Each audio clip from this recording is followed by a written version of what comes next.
This is a low-tier spirit field, good for nothing but growing ordinary spirit rice. Over the long river of time, becoming a barren wasteland is its ultimate fate. Yet, the very first time you laid eyes on it, and spent your entire life savings to rent it out, and planted it full of worthless, ordinary spirit rice, everyone secretly laughed behind your back, calling you a total idiot.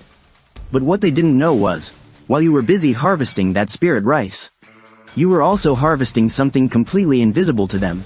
Right now, the sky was just barely getting light out, and you were already woken up by the racket next door. Sporting a pair of bloodshot, angry red eyes, you cursed under your breath and pushed open the wooden door. An unexplained fire of rage flared up from the bottom of your heart. That female cultivator next door made way too much noise last night, keeping you up all night long, unable to catch a single wink of sleep. The second I get some spirit stones, the very first thing I'm doing is setting up a soundproof array. The soundproofing in this dump is an absolute joke. Last night, you originally planned to meditate and practice your cultivation. But all that commotion had your mind wandering wild, nearly causing you to suffer a chi deviation. You had no choice but to angrily copy the Sutra of Purity all night long. Just thinking about how you still had to go work in the spirit fields today made your mental state completely explode. You couldn't even get a single peaceful night of sleep. You used to think cultivating to immortality meant soaring through the skies and roaming the earth. But as an unlucky bastard with a 4-element fake spirit root, you were treated as a discarded pawn by your family, and exiled to this hellhole for forced labor. You've been stuck farming here for 60 long years. Your cultivation is completely stuck at the second layer of chi condensation. Your path to immortality is dead in the water, leaving you to just farm in the rear guard. Today happens to be the day for harvesting the spirit rice, but there isn't a single trace of joy on your face. Instead, your heart is full of nervous anxiety, because a bountiful harvest also means the higher-ups are coming to collect taxes. An old, farmer-looking cultivator pops out from the alleyway. It's your neighbor, Old Kai the Ninth. He's at the 4th layer of chi condensation, so his cultivation base is higher than yours. You force out a smile to greet him, then let out a heavy sigh, complaining that with your pathetic level of the spirit rain technique, this year's harvest is probably going to be a total bust. Old Kai just chuckles, and suggests going for a drink at the Ju-Zan Pavilion after paying taxes. You shake your head in refuse, mostly because you're totally broke. Old Kai scoffs at you, saying you're a real bore, and that you should enjoy the wine while you have it today. He immediately curses at you to screw off. Once the two of you arrive at the fields, hundreds of acres of spirit fields are spread out in terraces. The golden ears of spirit grain sway beautifully in the wind. The two of you walk over to your respective plots. But as you look down at your half-acre of bright green rice sprouts, looking completely out of place against the surrounding sea of gold, anyone who didn't know better would think you were growing garlic sprouts. This is the grand masterpiece of your half-baked spirit rain technique. A wave of worry washes over you, but you still swing your spirit sickle and start harvesting anyway. By the time the sun starts setting, you've just finished threshing and bagging the spirit rice.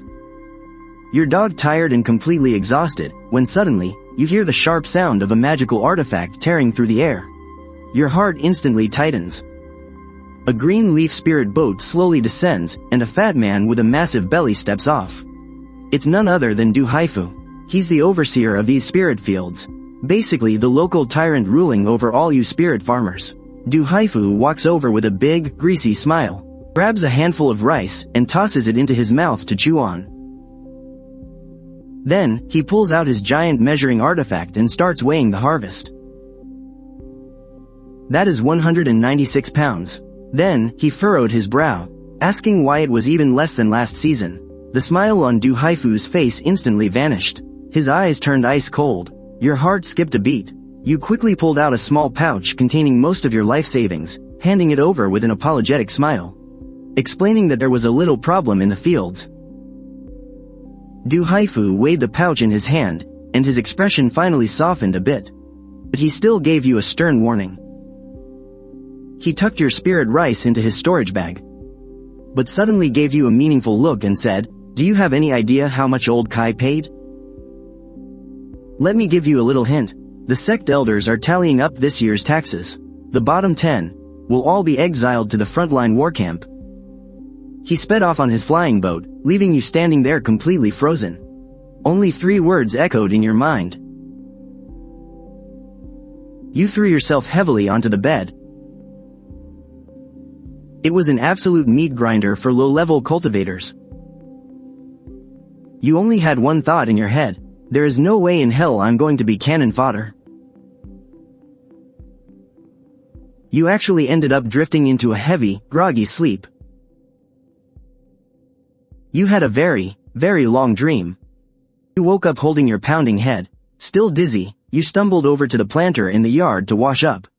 This planter held a few dozen stalks of spirit rice, which you used to practice your spirit rain spell. But when you looked up, you completely froze. You saw that above 3 of the spirit rice stalks, strings of glowing golden text had actually popped up. The other 2 respectively showed intermediate spirit rain spell, 5 times, and weak magic power. Their maturity levels also showed they were completely ready to be harvested. You rubbed your eyes hard, refusing to believe it. I must have gotten up too fast.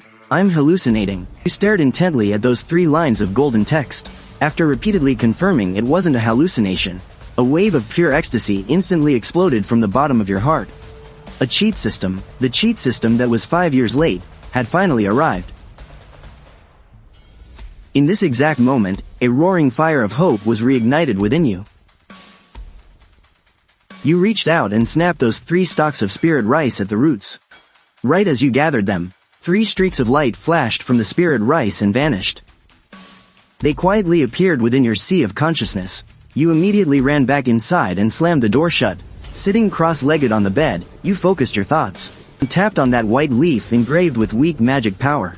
In a split second, a surge of incredibly pure magic power, far exceeding your expectations, erupted violently within your dantian. You frantically circulated the eternal spring art to absorb it, even though it was supposed to be just weak magic power. You felt the magic power in your dantian grow noticeably stronger, and wild joy spread across your face. It was worth 3 whole months of bitter training. The bottleneck at the second level of chi condensation that had stuck you for so long was actually showing signs of loosening. If you could just get a few more of these, breaking through to the 3rd level was right around the corner. You forced yourself to calm down.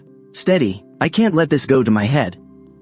You decided to stick to your usual routine first. You couldn't let anyone notice anything unusual.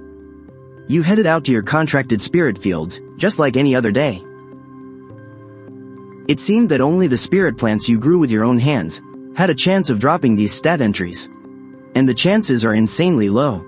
In that half-acre of unripe spirit rice of yours, out of thousands of seedlings, only a single one flickered with a faint, magical trait.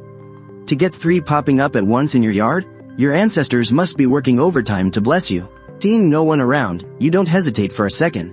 Du Haifu's threat hangs over your head like a guillotine. You need to boost your strength, and fast. First, let's try quick ripening this half-acre. You take a deep breath, activating both the quick ripen trait and a cast of the intermediate spirit rain spell. You form the hand seals, and point toward the half-acre spirit field. A spirit cloud, far denser than anything you've summoned before, gathers overhead. Spirit rain pours down in absolute buckets. So this is the intermediate spirit rain spell. You think, your heart pounding with excitement. You can actually feel the flawlessly smooth flow of spiritual energy, and the highly efficient command over the world's natural aura. A sudden spark of enlightenment hits you. So this is where the difference lies. The spirit rain pours for a full incense stick of time. Your face is deathly pale from the drain, but inside, you've never felt this confident. The half-acre of spirit rice grows like crazy. By dusk, the stalks are already starting to sprout ears of grain. The sheer speed of it makes you gasp in shock. When you return later, that half-acre of spirit rice is fully mature and ready for harvest.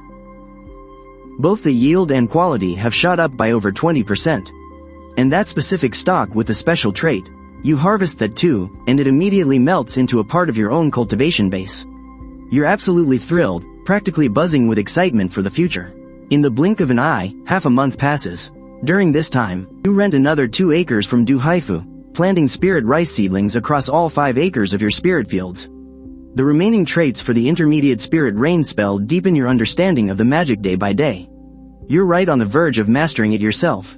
Now, with a solid surplus of grain on hand, you can finally catch a breather. Today, you're planning a trip to the market. There are two things you absolutely have to buy. You change into a fresh set of clothes, sling a heavy sack of spirit rice over your shoulder, and head out. Almost immediately, you bump into two people. The man is Taoist Long, the only late-stage chi condensation senior in this entire shantytown. And the woman clinging tightly to his arm? That's none other than your next-door neighbor, Li Yanli. You quickly set down your rice sack and offer a deep, respectful bow. Taoist Long just lets out a dismissive grunt and walks right past you, pulling Li Yanli along. He doesn't even spare you a single glance. But hey, he has every right to be arrogant. Still, watching them walk away. Looks like they'll be having another fierce battle tonight, you mutter. This just solidifies your absolute need to buy a soundproof array. You arrive at the back alley of a shop in the center of the market. This is the underground connection old Kai told you about. 108 pounds of golden spirit rice. Going by the market rate, that's one low-grade spirit stone for every 5 pounds. How does that sound to you, my friend? Just like that, 21 spirit stones and a few spirit crystal fragments are yours. Oh, by the way, do you happen to sell soundproof arrays? You ask, clutching the freshly earned spirit stones in your pocket. The shopkeeper nods. A low-grade soundproof array? That'll be 10 low-grade spirit stones. What if I throw in a storage bag as well? You haggle. Can you give me a discount? The shopkeeper taps his counter. That brings the total to 22 stones. I'll knock off 1 stone for you. That'll be 21 stones total. Thank you very much. The deal is struck, and you step back out of the shop.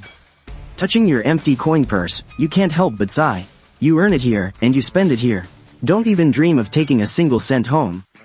But looking at the brand new storage bag hanging at your waist, you're confident that you'll earn those spirit stones back 100, no, 1,000 times over. You head back inside your room. As soon as the soundproof array is set up, the whole world instantly goes quiet. No matter what kind of crazy noise is going on next door, it can't bother you anymore. Ah, that's better. You let out a long sigh of relief. Your entire focus shifts to those 5 acres of spirit fields. They are directly tied to your future and your life. The moment those lush green rice seedlings sprout in the fields, you sprint right over. What kind of new traits will pop up this time? 4 glowing spots catch your eye. 2 of them are still weak mana. 1 is beast repelling spell. 5 uses. And the last one, Mother Seed, Beast Tooth Rice. Besides your old friend weak mana, you actually got 2 brand new ones. What a pity, still no rapid ripening trait. You smack your lips, feeling a little disappointed. You're pretty familiar with the beast repelling spell. It's a farming technique used to chase away demonic beasts that try to eat your crops. But this spell is ridiculously hard to master. It's way more of a headache than the spirit rain spell. Hardly anyone actually knows how to use it, and that 5 uses attached to the trait. It's a no-brainer. It definitely means you can cast it exactly 5 times. Your eyes lock dead onto the final trait. That name, it sounds super familiar. You frantically search your memory, and suddenly, you slap your storage bag, and a tattered little booklet flies right into your hand. It's the Beginner's Guide to Spirit Farming the sect hands out to lowly farmers like you. You hastily flip to the very last few pages. Tier 1, Low-Grade Spirit Plant. The grains look just like the teeth of a wild beast. Eating it doesn't just boost your vitality and blood essence. It packs 5 times the spiritual energy of regular golden spirit rice. This stuff isn't some cheap, run-of-the-mill crop. It's a proper low-grade spirit plant, grown exclusively for body refinement cultivators. Whenever this stuff hits the market, it's instantly cleared off the shelves. But of course, the good stuff is incredibly high maintenance. The conditions for growing it are ridiculously strict. You have to constantly water it with the mid-level spirit rain spell, and the growth cycle is terrifyingly long. Even the fastest growing ones take 2 whole years to harvest. That's 10 times longer than golden spirit rice. And the seeds? Unbelievably expensive. There's a special note written in red ink at the end of the booklet. Any spirit farmer who successfully cultivates beast tooth rice. This means you've got a shot at becoming a Tier 1 spirit planter. Being able to grow a Tier 1, low-grade spirit plant means you finally qualify to take the Tier 1 spirit planter test. That's a whole different world compared to being a lowly peon that anyone can push around. Beast tooth rice seeds. You're so excited you practically jump out of your skin. These 5 acres of land are now your absolute lifeline. You have to guard them closer than your own eyes. In just over 3 months, tax day is coming. That's the real test of life and death. Whether you survive or not entirely depends on this harvest. You don't dare slack off for even a second. You meticulously pull up every single weed in the fields. Then you cast your very last mid-level spirit rain spell. Days turn into weeks. You work yourself to the bone like an old ox. Every single day, apart from tending to the spirit fields, you poured all your time into grinding the evergreen art and the spirit rain spell. After feeling the flow of a perfect intermediate spirit rain spell 5 times, the rhythm of the spell became crystal clear in your mind. One day, a month later, you stood on the ridge of the field, looking up at the spirit cloud blanketing all 5 acres of your land. Even without the extra traits, you could finally cast this spell entirely on your own. The only problem? Your second level chi condensation magic power was nowhere near enough. Every single time you cast the intermediate spirit rain spell, it squeezed every last drop of spiritual energy from your dantian. Just to guarantee 2 to 3 downpours of spirit rain a week, every time you dragged yourself home from the fields. You looked deathly pale, like some succubus had sucked you totally dry.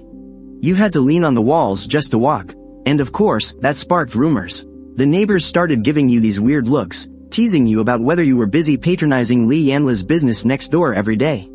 You could only laugh it off awkwardly. Focusing on farming was the only way to go. Seeing the rice ears growing plumper day by day, you felt a deep sense of relief. All that hard work. Over 2 months passed, and the spirit rice was finally ripe for harvest. This time around, you harvested 4 stalks of spirit rice with special traits. 4 faintly glowing leaves instantly melted right into your sea of consciousness. Harvest day had arrived. Overseer Du Haifu, with his hands clasped behind his back, strolled along the ridges like a slave driver, keeping a close eye on everyone. When it was your turn, Du Haifu stared at your fields, and was actually caught off guard for a second. Across your 5 acres, the golden ears of rice hung incredibly heavy.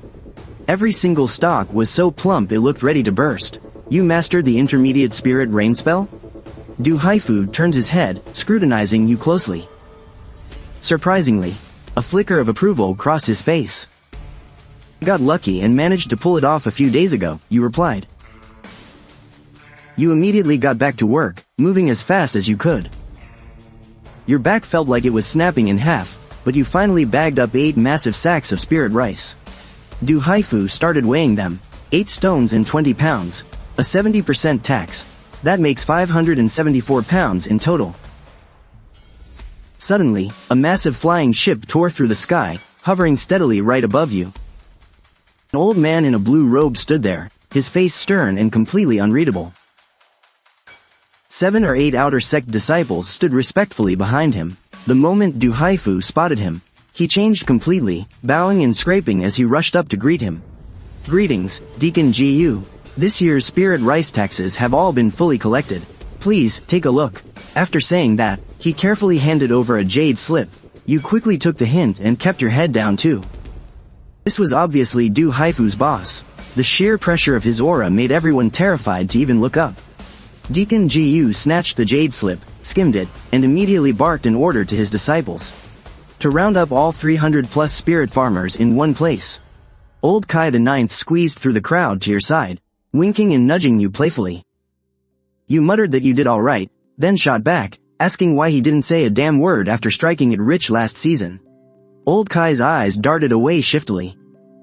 Right at that moment, Deacon Gu's voice boomed from the ship.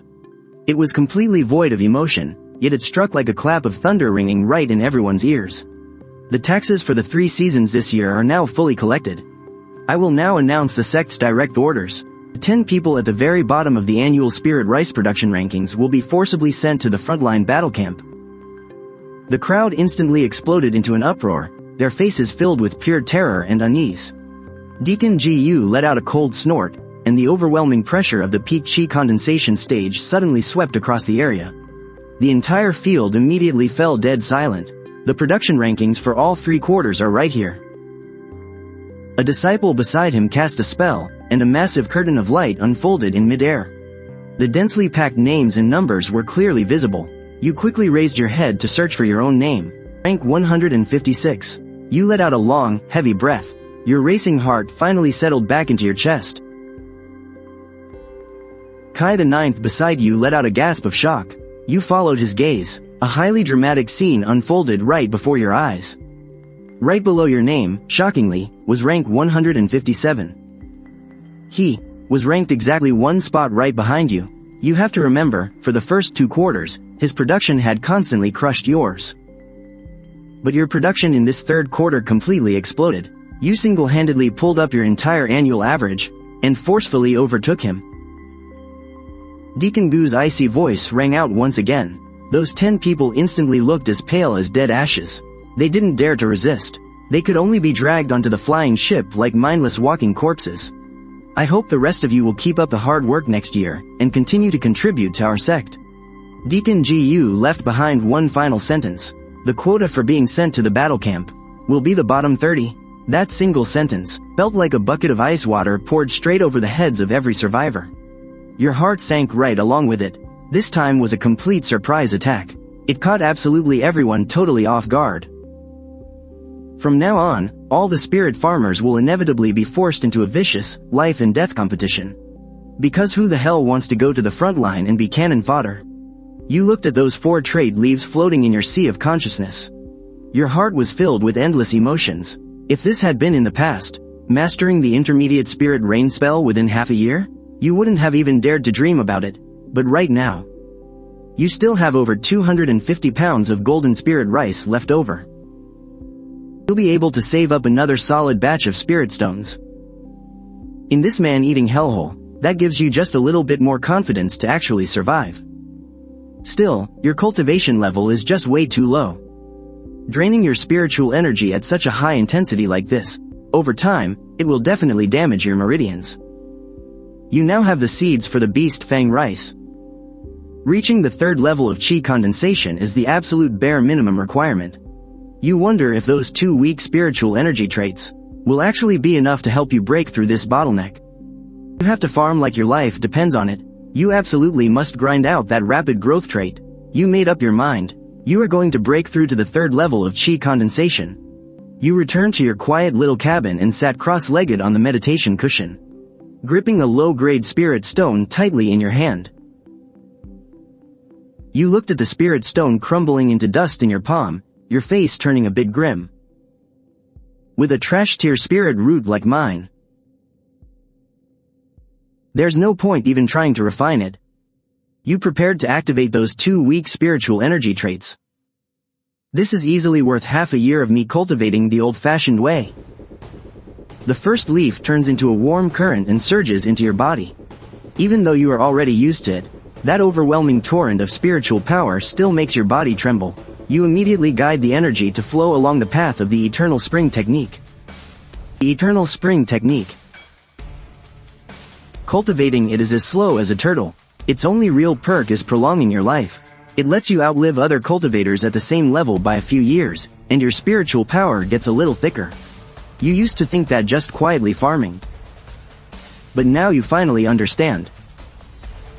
You will only waste away at the very bottom. After a long while, the faint trace of spiritual power is completely used up. Yet, your cultivation hasn't budged a single inch. Your expression turns dead serious. You use up your very last faint spiritual power trait. Another long moment passes. Both traits are completely drained. And the result? Still no breakthrough. You can't help but sigh. So this is the massive gap in natural talent. I'm just one tiny step away from the threshold, but I just can't kick the damn door open. If I had better spiritual roots, pouring this much power in would have worked long ago. Well, compared to that hopeless feeling from before, things are already way better now. I can't just keep waiting around like this. I need to think about body cultivation for self-defense first. I'll try body cultivation. At least I'll have a few more tricks to keep myself alive. Otherwise, if I fail even once, I'll be totally screwed. Thinking it over and over, a vague plan forms in your mind. You arrive at the Azure Sun Market once again. You slam 220 pounds of golden spirit rice right onto the counter in front of manager Liao. Seeing that massive pile of rice, His eyes literally light up, and his attitude towards you gets noticeably warmer. That is 44 spirit stones in total. You pull out a blueprint showing a small bell and say, I want to custom order this. Beast Howl Bell for the beast taming technique. Manager Liao recognizes it at a single glance. What a coincidence, we actually have those in stock. 10 spirit stones. You freeze for a second. That cheap? You ask. He chuckles. Manager Liao laughs. The catch is that the technique itself is incredibly hard to master. Without it, the bell is just a decoration. A lot of guys from the war camp custom ordered them before. But very few actually mastered the technique. So, nobody buys them anymore. You gladly pay the 10 spirit stones and tuck away the palm-sized spirit bell. Then, you casually ask, do you have any pills to boost cultivation? You still haven't given up on breaking through. Hearing this, Manager Liao invites you up to the 3rd floor. You walk back out looking completely normal, carrying your remaining 34 spirit stones. But you couldn't spend a single one, because the cheapest pill on the 3rd floor has a price tag of 60 spirit stones. Being broke really is a disease. On your way back, you drop by Du Hai Fu's place. You want to rent another acre of spirit field. With your current cultivation level, 5 or 6 acres of land is already the absolute limit, yet Du Hai Fu tells you, you're too late. The last plot of spirit land on the mountain has already been rented out. Your heart suddenly sinks. Just as I guessed, everyone is going all out just to survive. Winter in the Yun's Great Wasteland is incredibly cold. Light snow starts falling over the shantytown. This is the resting period for the spirit land, and a rare chance for you to catch your breath. You are clearing the snow right by your doorway. Li Yunli walks out wearing a striking peach-colored dress. That unique scent of her rouge drifts over, mixing with the cold winter air. You smile and say hello. She gives you a coy smile, her eyes slowly looking you up and down. She asks, your harvest was pretty good last season, wasn't it? Bet you made quite a few spirit stones. You reply politely, saying it was just pure luck. But she suddenly stops you, a hint of shyness appearing on her face. Lowering her voice in embarrassment, she says that the noises from her place were a bit too loud the other night. Let your big sister make you something delicious to make up for it. You are completely stunned by this direct approach. Your face instantly turns bright red. At such a young and hot-blooded age, who could possibly withstand this kind of temptation? Your mind goes blank with a buzzing sound, and your Dao heart instantly begins to waver. But right at that moment, the image of a burly, intimidating figure suddenly flashes through your mind. That cultivator Long, at the 8th level of Qi condensation. You instantly deflate. That little bit of excitement is completely washed away, like a bucket of cold water was poured over you. You scamper back into your house without even looking back. You quickly splash some cold water on your face to sober up. She actually came right to my door. Well, since you're already throwing yourself at me, then screw it, I'm going all out today. You take a deep, trembling breath. You violently yank the door open, but the person standing there is actually old Kai the Ninth. He is holding 2 bags of stuff. Seeing you, he freezes in confusion. You instinctively blurt out a reaction, and old Kai's smiling face completely freezes. He says, I was just trying to be nice and bring you a jug of sweet potato liquor. You quickly pull him inside, smiling apologetically and explaining that you didn't mean it like that. Old Kai shoves a jug of liquor into your arms and asks grumpily, did you not even know we got a new neighbor nearby? Looking completely exasperated with you, he mentions that a new cultivator moved into the alley a few days ago. And he's a genuine alchemist. An alchemist, you are absolutely shocked. Among all the various arts of cultivation, the status of an alchemist is incredibly prestigious. After all, what cultivator can survive without pills and elixirs? Why on earth would someone like that move to our dump of a neighborhood? Old Kai urges you to stop talking nonsense and hurry up to prepare a welcome gift. Let's go visit him together and get on his good side. A few moments later, the two of you arrive at his door. The person who opens the door is a young man in white, in his 20s. He's at the 5th level of Qi condensation. You both politely introduce yourselves. You present a gift of 5 pounds of spirit rice, and old Kai adds a jug of liquor. The young man in white introduces himself as Su Yuqing. And he gifted each of you a jade bottle in return. Inside was a chi restoring pill. Market value, 5 spirit stones. Both of your faces burned with embarrassment. It was worth more than both of your gifts combined. I am indeed an alchemist, Su Yu Qing said as he sat down. His tone was casual, but carried a clear hint of arrogance. I just broke through to become a mid-grade tier 1 alchemist not long ago. Mid-grade tier 1 alchemist. You and Kai Lao Ju jolted to your feet. You both hastily bowed in deep respect. A figure like him would be an honored guest for any major faction. He was way out of your league as nobodies. Alchemist Su accepted the bow without blinking, casually waving a hand for you to sit back down. Just then, another person walked through the door. Ah, fellow Taoist Long. Alchemist Su instantly stood up to greet him. His attitude was blatantly warmer than how he treated you. Taoist Long was equally respectful. And right in front of you, he pulled out 2 jade boxes as a greeting gift. Mid-grade beast cores. A genuine smile finally broke across Alchemist Su's face. He reached back and pulled out an exquisite jade bottle to hand over. This is even effective for late-stage cultivators. With that, Alchemist Su and Taoist Long struck up a passionate conversation. They chatted about everything from alchemy to cultivation. From start to finish, they completely acted like you and Kai Lao Ju didn't even exist.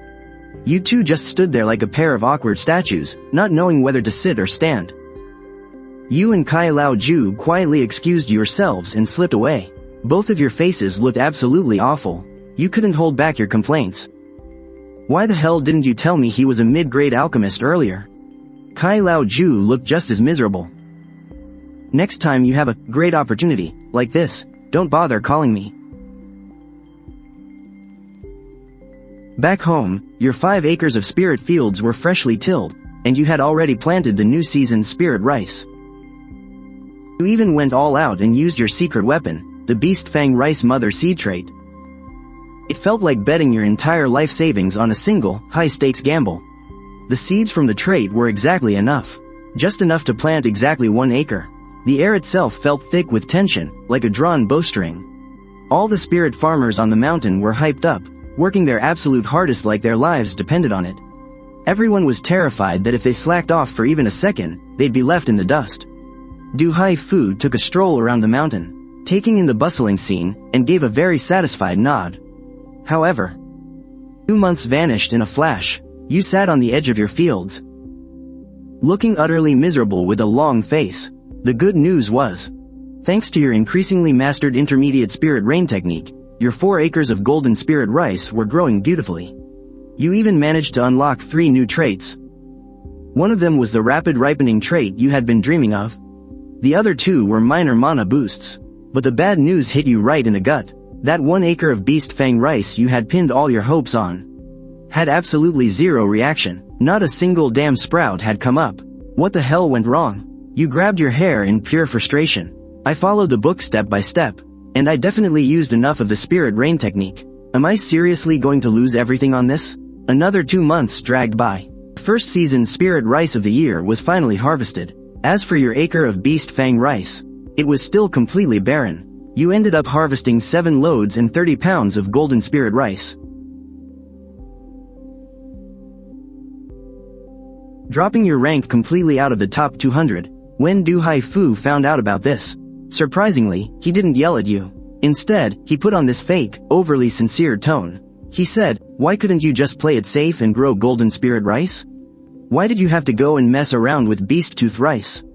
Just throwing your spirit stones right down the drain. Even among the sect's tier 1 spirit plant masters, hardly any had actually pulled it off. You young folks really shouldn't bite off more than you can chew. Hearing that just made your blood boil. Right now, you couldn't care less about the rankings. What really gnawed at you was that single, precious quick ripening perk. If it still didn't sprout, you'd be losing out on all fronts.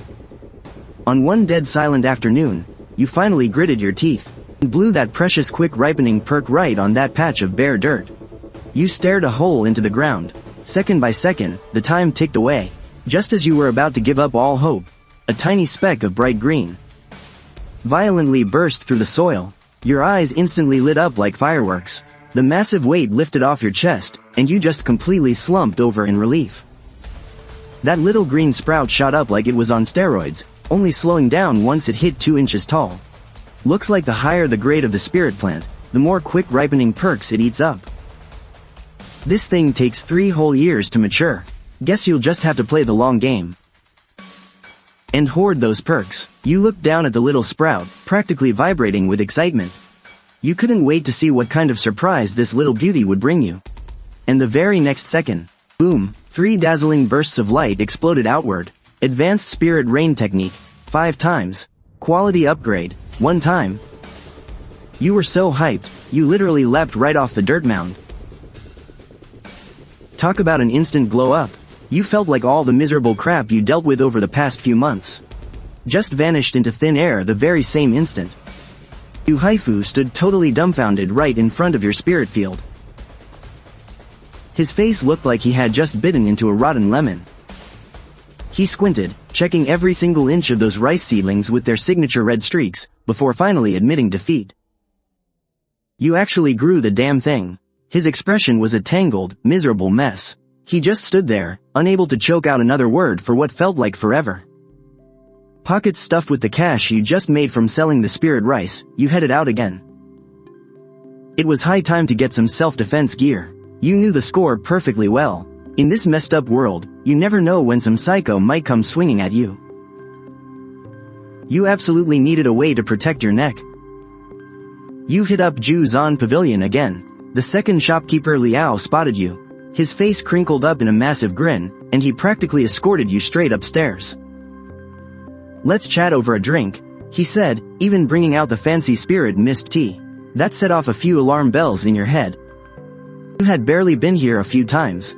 Why the sudden VIP treatment today? But you kept your cool, pulling 2 massive sacks of golden spirit rice right out of your storage bag. The usual deal. "Weigh it up, shopkeeper." Liao waited with a huge smile on his face, and handed you a coin pouch. "Golden spirit rice, 2 stones and 10 caddies. Here are 70 spirit stones. Count them up, Taoist Chin." You immediately frowned. "What is this supposed to mean?" Shopkeeper Liao just calmly poured you some tea. "The price of spirit rice in the market is about to skyrocket. The Spirit Feather Sect's war camp out in the Great Cloud Marsh.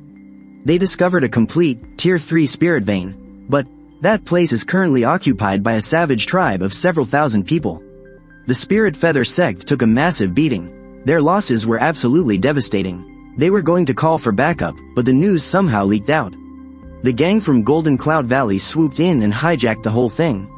Both sides have completely torn up any pretense of peace. They even wiped out the teleportation arrays. Every single cultivation resource is going to skyrocket in price. This war, it will last 3 to 5 years at the very least. There is no end in sight, and to top it all off, he gives you another warning. I heard some demonic beasts have broken right through the defense lines.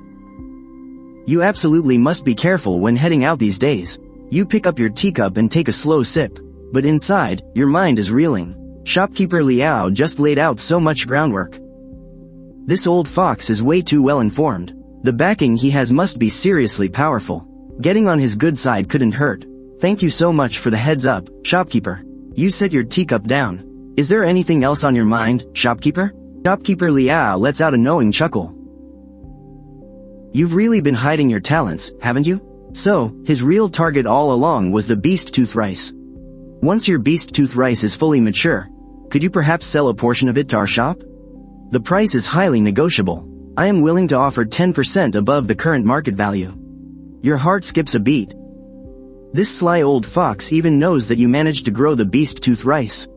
You don't agree right away. Instead, you simply tell him that you can't even guarantee if it will successfully mature in 2 years' time. Leaving yourself an out. Seeing this, shopkeeper Liao has no choice but to keep playing the sympathy card. This is your chance. You ponder for a brief moment, then abruptly change the subject. I was wondering if your esteemed pavilion might have any body cultivation manuals up for sale? He immediately pulls out several jade slips right from his storage bag. A top-tier manual, this will take you straight to the foundation establishment realm. Diamond Origin Forging Art, mid-tier level. You suddenly feel like your meager stash of spirit stones is about as useless as wet paper. That is, until he brings up the heavenly fiend demon summoning scripture. You suddenly cut him off. Shopkeeper Lao's face severely twitches at the mention of it. That is a demonic cultivation technique. If you practice that, you will be hunted down by the entire world. 2 hours later, you leave the gathering pavilion completely empty-handed. As for those manuals, you either completely couldn't afford them, or they would take decades to master. It was absolute nonsense. In the end, shopkeeper Liao did point you in the right direction. Over in the eastern district of the market, there is the Ruan family. Their ancestors left behind a body cultivation manual. He offered them 100 spirit stones, but they still refused to sell it. The Ruan family stubbornly demanded vitality-boosting pills on top of the money. Shopkeeper Liao just didn't think it was worth the price. Perhaps you could go over there and try your luck. Shopkeeper Liao is clearly hinting at something. Use the future supply rights to your beast tooth rice as a bargaining chip.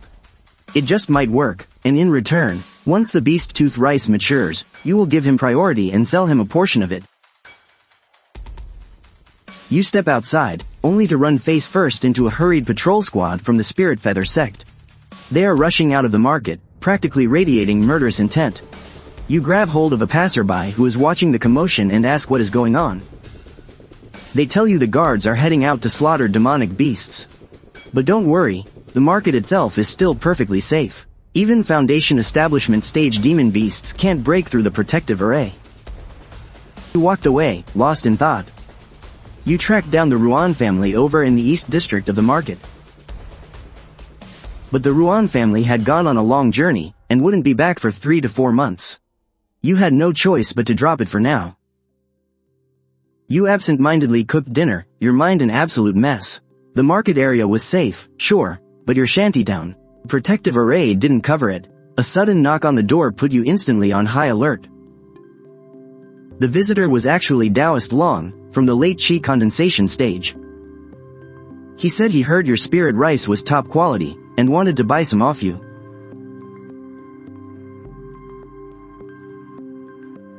You decided to take a gamble. With the rice prices in the market these past 2 days. He looked at you in a new light. He had only just found out the news from his own inner circle. He praised your well-informed sources, and agreed to deal at the new, higher price. You sold him 50 caddies of your stock. If even late Qi condensation cultivators were starting to hoard supplies, things were really about to change. After finishing a luxurious meal of spirit rice, you sat cross-legged on your futon. You began circulating the evergreen art. Inside your sea of consciousness, only 2 faint mana traits remained. Today was the day. The trait vanished in an instant. The mana in your dantian surged like a bursting dam. It frantically battered against your meridians. Just as the mana reached its absolute peak, an invisible barrier shattered. Your mana aura instantly skyrocketed to a whole new level. You let out a long, deep breath of impure energy, feeling your spiritual power nearly double in strength. You were finally out of that level 2 Qi condensation prison. You fought down the wild surge of joy. This was only the beginning. Level 3 of Qi condensation. In the chaotic times that were about to come. Another 3 months passed by. The second harvest of golden spirit rice only gave you 2 faint mana traits. Your luck seemed to have run out. But thankfully, your mana had grown massively since the breakthrough. Your harvest yield also broke past 9 pickles. You stopped selling off all your spirit rice. Instead, you started hoarding it. The price of rice in the market had already skyrocketed by 60%. Pocketing a stash of over 150 spirit stones, you went to Manager Liao and bought a protective talisman and a low-grade magic sword. You felt a lot more secure. By the end of October, bitter autumn wind blew, and the mountain woods were covered in dead leaves. They buried the small path leading up the mountain, hiding some very ominous tracks along with it. The 3rd season of spirit rice had already sprouted ears. It would be ready for harvest in just 1 more month. All the spirit farmers were acting like fiercely protective mother hens, guarding their fields day in and day out. You only managed to grind out a single faint mana trait this season. Your plan to rapidly ripen the beast tooth rice had completely fallen apart. All you could do was stare helplessly at those few tempting traits glowing in the beast tooth rice field. You were right in the middle of casting the spirit rain spell when the sudden sound of footsteps came from behind you. You immediately dropped the spell and spun around. Standing there was a young cultivator dressed in white robes. It was actually Alchemist Su. He said he heard you had successfully grown beast tooth rice. You quickly bowed in respect. You told him it was just a lucky break. He was here for the beast tooth rice's companion product, the Crimson Spirit Dew. You've probably never even heard of this stuff. It's an incredibly obscure alchemy ingredient. Not many people know about it. He strolled around your beast tooth rice field and said, "You've grown this beast tooth rice exceptionally well. Seems like you've got a secret recipe." You thought to yourself, "I don't have a secret recipe, but I definitely have a secret." He gently brushed aside the top leaves of a rice seedling. "Just as I thought, a drop of blood-red dew is hidden right here. Don't worry, this stuff is completely harmless to your crops. It just so happens I need this for my alchemy." Master Su pulled out a small jade bottle. "Would you mind if I collected a little bit?" "You must be joking, Master Su. Please, take as much as you need." There was no way you'd charge him for it. Getting on an alchemist's good side was a guaranteed win. "Well then, I won't hold back." Just as Master Su was about to collect it, the surrounding forest began shaking violently. It sounded like a massive army was stampeding through the trees, heading straight for the two of you. Master Su froze. Your heart skipped a beat, and you instinctively clutched the golden light protection talisman you just bought. The other spirit farmers on the mountain also noticed something was horribly wrong. Ear-piercing shrieks ripped through the mountain's silence. Dozens of monkeys, covered in bizarre black fur, came surging out of the forest like absolute maniacs. The aura coming off a few of them had actually reached the mid-stage of rank 1. Master Su gasped in shock. He slapped his storage bag, and a set of formation flags instantly flew out, casting a pale blue protective shield around him. He turned and roared at you at lightning speed. You didn't hesitate for a single second. You dove straight into the shield. The deafening screeches from outside were instantly muffled. Still shaking, you looked out. You saw the monkeys firing sonic waves from their mouths. Any farmer hit by it instantly got bloodshot eyes and started frantically attacking anyone near them. The spirit fields instantly turned into an absolute bloodbath. A mid-stage chi condensation cultivator tried to escape on his flying sword, but he let out a miserable scream and dropped right out of the sky. A massively built, crazed monkey lunged at him, taking a brutal bite out of him. He died on the spot. The piercing shrieks felt like they were going to rupture your eardrums. Watching this terrifying scene sent chills running straight down your spine. Your first instinct was to run for your life, but you froze in your tracks. If you stepped out of Master Su's formation right now, you'd end up exactly like that dead guy. You glanced back at Master Su, even though he looked pale and panicked. "My formation can hold them off for a little while. The guards from the Spirit Feather sect will be here soon." Then, 7 or 8 of those crazed macaques suddenly changed direction, forming a deadly perimeter. They lunged viciously right at you, and leading the pack was that same brutal Monkey King from earlier. Master Su's face drained of color, watching those filthy beasts about to trample right into your beast tooth rice field. Your eyes went bloodshot. Furious, you slammed your hand onto your storage bag. A ruthless glare flashed in your eyes as a small copper bell materialized in your hand. You aggressively formed a hand seal, and the little bell instantly expanded in size. Hovering menacingly in the air, it was the beast taming art. You stared down that mob of monkeys, and flashed a terrifying, wicked grin. You flash a toothy grin. "Wanna see who's louder, huh? Let's see who can make more noise." A massive boom erupts from the bronze bell in your hands. The sound is absolutely deafening. Just the sheer volume of it is enough to scare anyone to death. Countless sound waves wash over the area, rolling out layer by layer like a tidal wave. In a flash, it completely drowns out the shrieks of those crazed monkeys. Their weird sonic attack is broken right then and there. The red glare in the eyes of the surrounding spirit farmers slowly fades away, as they all snap back to reality. The lower-level monkeys are scared out of their wits, scattering and running for their lives. The few monkeys that were about to pounce on the formation are closest to your bronze bell, and the shockwave makes every single black hair on their bodies stand on end. But that mid-tier level 1 Monkey King? It only freezes for a few breaths. Its vicious aura flares up again, and it shrieks at the sky. It's trying to rally the fleeing pack back together. Your move was all bark and no bite. Honestly, it didn't do any real damage. Even you're startled by it. 1/5 of your mana was instantly drained, but seeing that the trick actually worked on the monkeys, you finally breathe a sigh of relief. Fellow Taoist Chin, you actually know the beast taming art? Alchemist Su, standing right behind you, is absolutely stunned. The way he looks at you totally changes.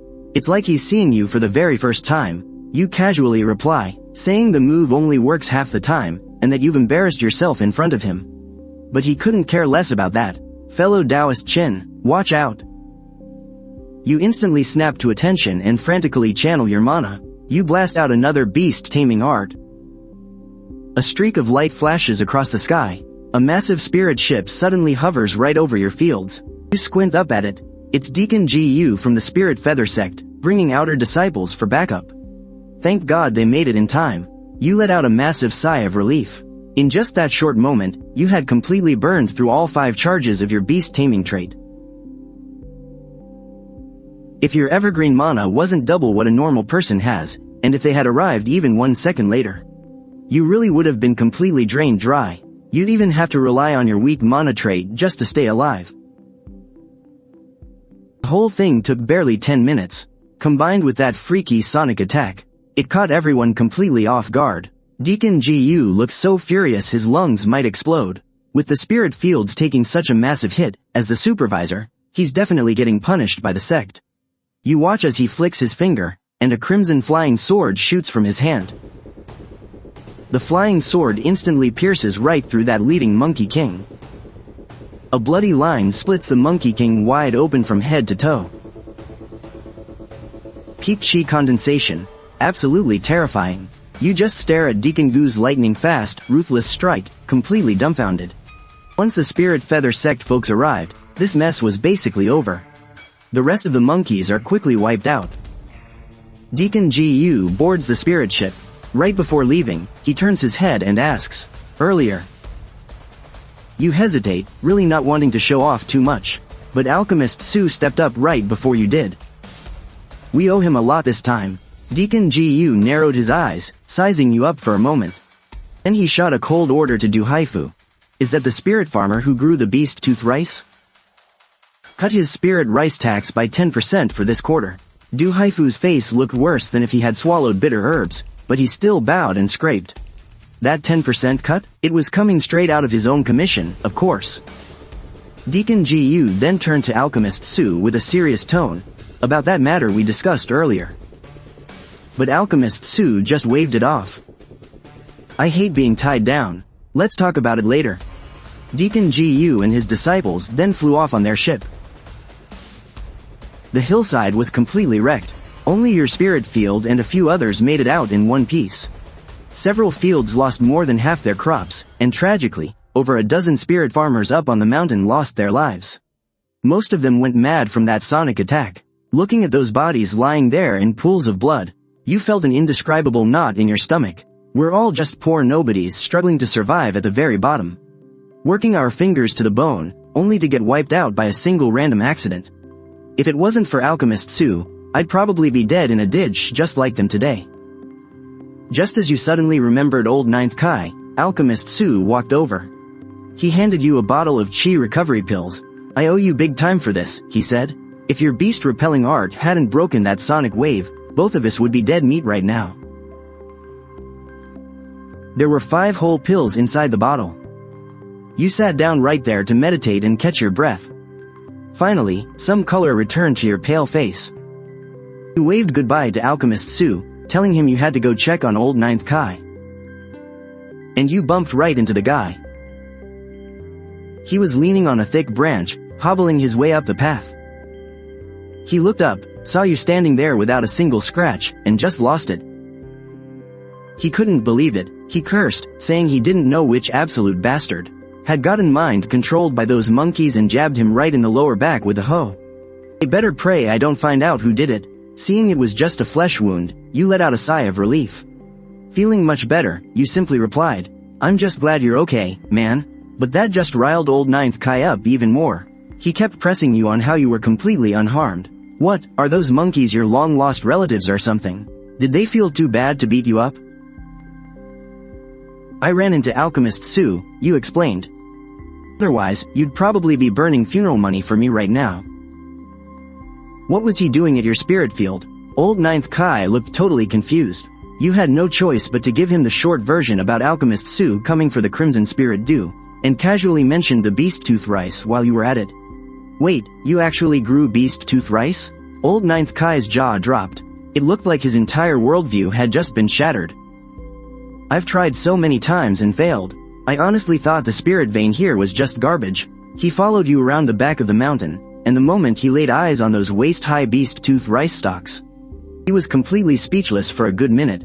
He was turning green with envy. This time, it was pure, unadulterated jealousy. You sneaky little punk. After I even shared my good booze with you, you managed to grow beast tooth rice and didn't even breathe a word to me. He even made sure to go over and warmly greet Alchemist Sue, before leaning right into your ear, whispering to ask where you got those beast fang rice spirit seeds. Bought them from shopkeeper Liao, you replied. Pretty much bet my life and entire fortune on it. Old Kai clicked his tongue in pure amazement, saying you had some serious dumb luck to have actually managed to grow them. You just smiled, and told him that once the rice was ready, you'd treat him to some drinks at the Juxuan Pavilion. The chaos of the monster attack had finally passed. Although the Spirit Feather sect added a few more defensive measures, they were really just basic early warning formations. After everything that happened, your desire to get stronger was more intense than ever before. Without a hidden trump card, there's just no sense of security.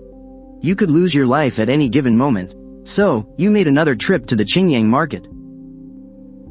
A haggard middle-aged cultivator with graying hair opened the door. You cut straight to the chase and told him exactly why you were there. He still welcomed you inside. There was no one else around but him. Unless you have pills or rare herbs that boost vitality, you've wasted a trip, he warned. You changed the subject, and asked about the cultivation technique instead. He claimed that the Ruan family's massive fortune was all thanks to this very technique. He pulled a piece of animal parchment from his storage bag. This technique is called the 100 Treasures Crystal Sutra, he explained. But the requirements to practice it are incredibly harsh. You absolutely must have rare earthly treasures that boost your vitality to support the process. The approach of this technique is brutal. The core focus is entirely on blood replacement and marrow refinement. By consuming various spiritual materials to boost your life force, you continuously replace your blood and refine your marrow, until your blood is as thick as mercury, and your physical body becomes as pure and flawless as crystal. Once you master it, you can even condense a protective crystal armor. It wards off all magic and evil. It's virtually indestructible. You were secretly shocked, but what Cultivator Ruan said next completely poured cold water on your excitement. Furthermore, this is only a partial manuscript. You asked him what level he had reached so far, his face filled with absolute bitterness. I've spent thousands of spirit stones from start to finish. You then asked if anyone in his family had ever actually reached the 5th level. You instantly understood why he was so desperate to sell it. You spoke up decisively. 100 spirit stones, plus 10 pounds of beast fang rice. I'll take the technique. Cultivator Ruan's exhausted eyes instantly lit up, and his whole demeanor sparked to life. You calmly pointed out, the rice isn't ready yet, though. He immediately started haggling with you. You frowned, and without another word. This was pure extortion. The market price right now was at least 100 spirit stones. He was taking you for an absolute fool. Cultivator Ruan panicked on the spot, quickly stepping in to block your way. Let's talk this out. Hey, don't leave just yet, he pleaded. After a final bit of struggling, he finally agreed. 100 spirit stones, plus 10 pounds of beast fang rice. You smile slightly. He asks again when the beast tooth rice will be delivered. You answer casually, probably 2 more years. He proposes a compromise. You pay 100 spirit stones first, and he'll copy the first 5 levels of the cultivation method for you. You can come back later for the original manual. You nod decisively. Then, you pull 100 spirit stones from your storage bag and hand them over. On the outside, you look completely unfazed. But inside, your heart is bleeding. This is your entire life savings that you worked so hard to scrape together. And you just went all in. Grabbing the jade slip, you leave without looking back. Returning to your ordinary farming life, you stare at the system traits in your spirit field every single day. As soon as the quick ripen trait spawns again, you plan to secretly transplant a small batch of the beast tooth rice. The world is getting more and more chaotic these days. You absolutely have to take fate into your own hands. 1 month later, the final season of spirit rice has fully ripened. Deacon Gu and Du Haifu personally arrived to supervise the harvest. Your yield of golden spirit rice breaks records once again, reaching 10 stones and 90 caddies. After a 10% tax exemption, you take home 320 caddies. In the overall ranking for the past 3 seasons, you even smashed your way into the top 10. When Du Haifu collects your taxes, his attitude is like night and day compared to before. Shortly after, Deacon Gu coldly announces the results.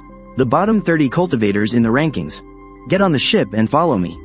Even with the constant demon beast attacks, the Spirit Feather sect still shows absolutely no mercy. Those 30 spirit farmers turn deathly pale, dragging themselves onto the ship like lost souls. Your own gaze grows firmer. You pat the shoulder of Old Kai the Ninth standing beside you. Old Kai the Ninth asks, his voice hoarse and trembling, will there ever be a day where we are one of those 30 people? Your body stiffens, but you know very well in your heart, if it weren't for your cheat ability, you'd probably be right there with them. When spring arrives the next year, you plant your golden spirit rice early. The trait you've been dreaming of finally appears. Along with the faint magic power trait, a wave of wild ecstasy washes over you. Once this season's spirit rice matures, you'll be able to harvest a batch of beast tooth rice way ahead of schedule. The days slowly pass by. You control your newly bought Azure Spirit Sword, making it dance through the air, while the memory of Deacon Gu's earth-shattering sword strike constantly replays in your mind. Another 3 months fly by, and the spirit rice is ripe. You successfully harvest the quick ripen and faint magic power traits, along with over 390 caddies of golden spirit rice. Your spirit rice inventory has now broken past 700 caddies. Secretly taking several hundred stalks of beast tooth rice, along with those 3 stalks bearing the special traits, you transplant them all together into your own enclosed courtyard. You activate the quick ripen trait on those 3 special spirit plants. Under your incredibly tense gaze, the 3 stalks of beast tooth rice grow like crazy. After nearly half a day, the growth finally starts to slow down. They've already formed plump ears of rice. At this speed, they'll be ready to harvest by tomorrow morning. The 3 stalks of beast tooth rice have indeed fully ripened. You carefully peel open a single grain. The grain of rice is shaped exactly like a beast's tooth. But inside, it revealed a touch of bright red, giving off a faint, sweet fragrance. You quickly harvested them all. 3 green modifier leaves quietly appeared in your spiritual sea. This was where the real fun began. You held back your excitement, focusing on those hundreds of ordinary beast fang rice stalks, and applied the ripen and quality boost modifiers you just got. While the beast fang rice was growing like crazy, you hit the jackpot again. You actually rolled 2 brand new modifiers. Faint Blood Chi. This modifier was practically tailor-made for you. The patch of beast fang rice in the courtyard was fully ripe now, and you couldn't hide your wild excitement anymore. This was premium beast fang rice. Looking at those 2 glowing golden faint blood chi modifiers, you knew your path of body tempering was finally about to begin. Trembling with excitement, you made quick work of harvesting the hundreds of beast fang rice stalks. And with that single move, you harvested a solid 6 pounds of premium beast fang rice. The grains even had a few new blood red streaks on them. The spiritual energy and blood vitality they held were 3 times stronger than the regular stuff.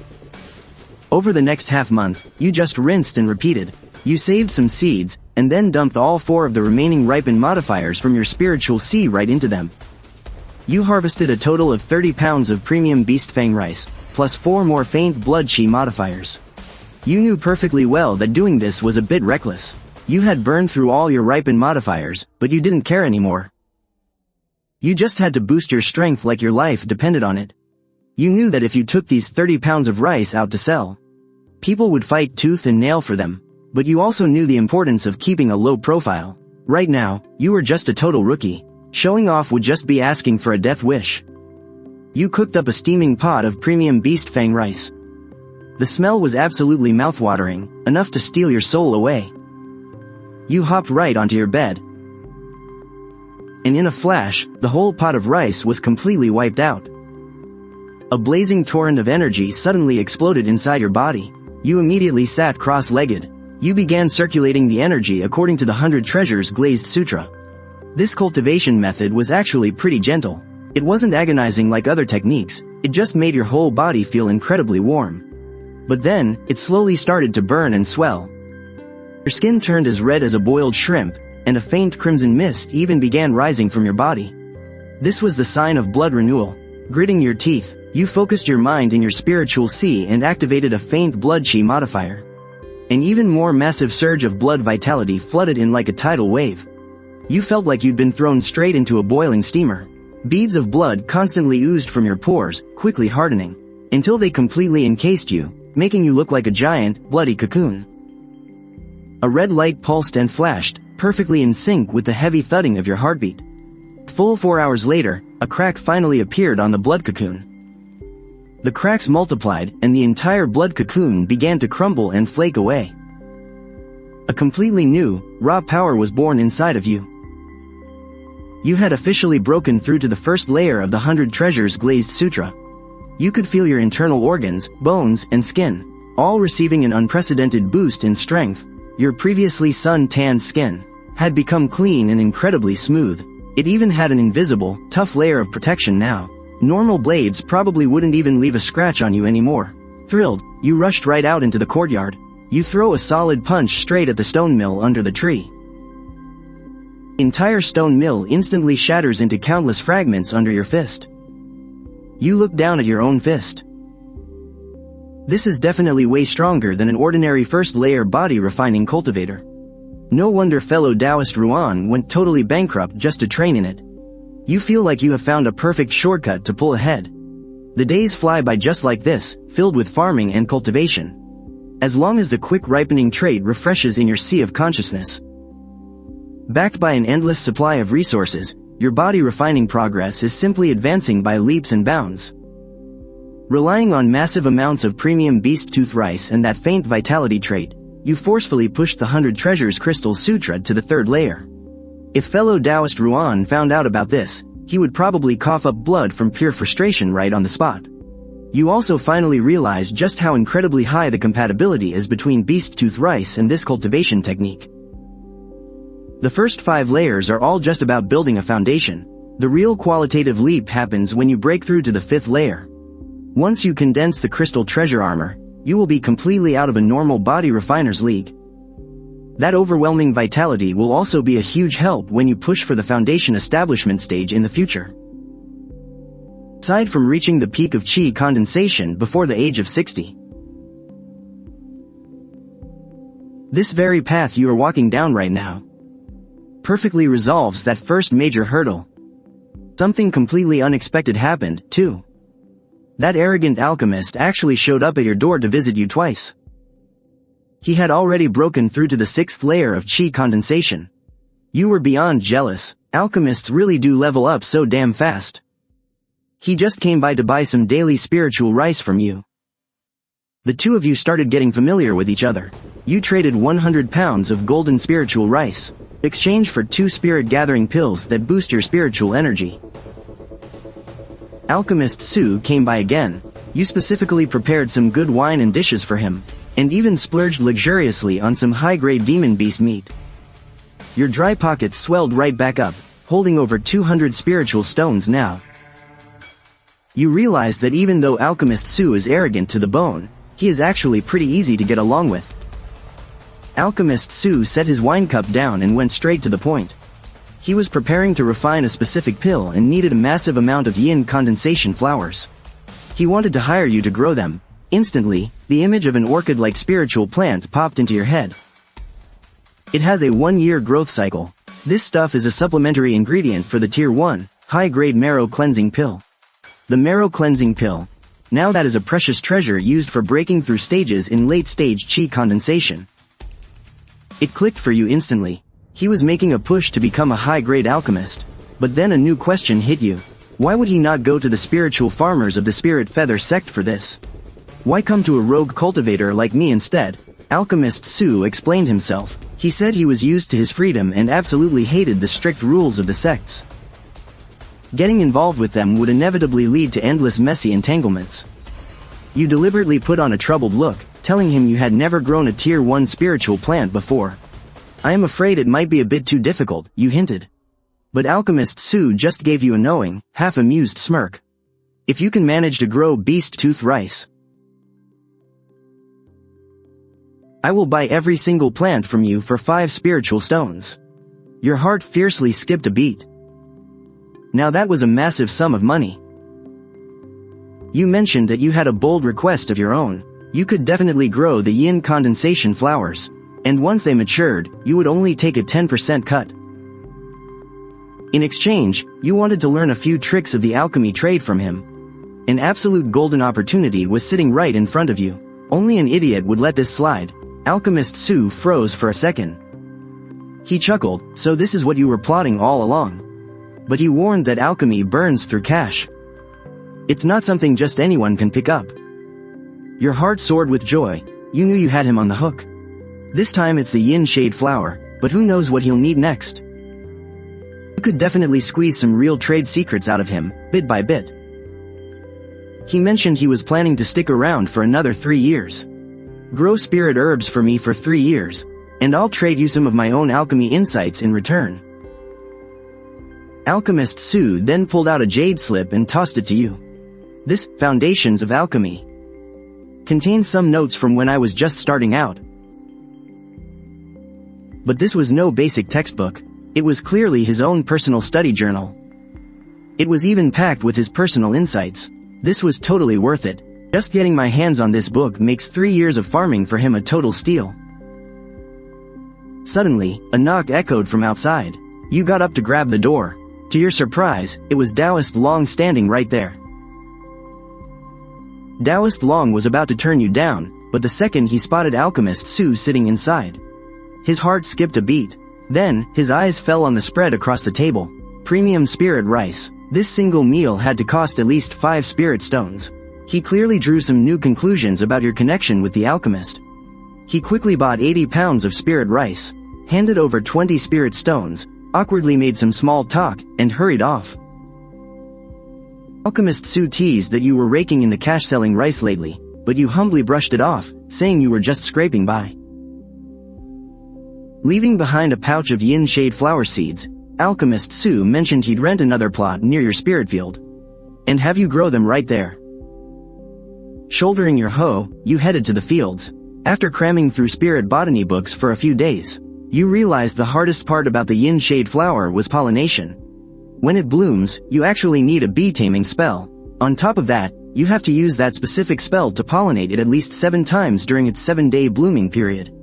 That totally stumped you. What, am I supposed to go out there and pollinate them by hand? Well, ever since hitting the 3rd layer of body tempering, plowing the fields was child's play. You easily knocked out 3 acres in no time. You whipped up an intermediate spirit rain spell. Looks like I'll just have to use my secret ripening trick.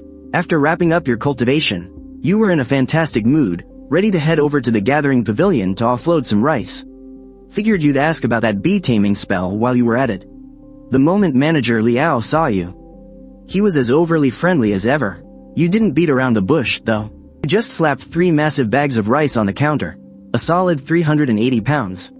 After trading it for 120 spirit stones, you casually asked about the rice prices and how the market was doing.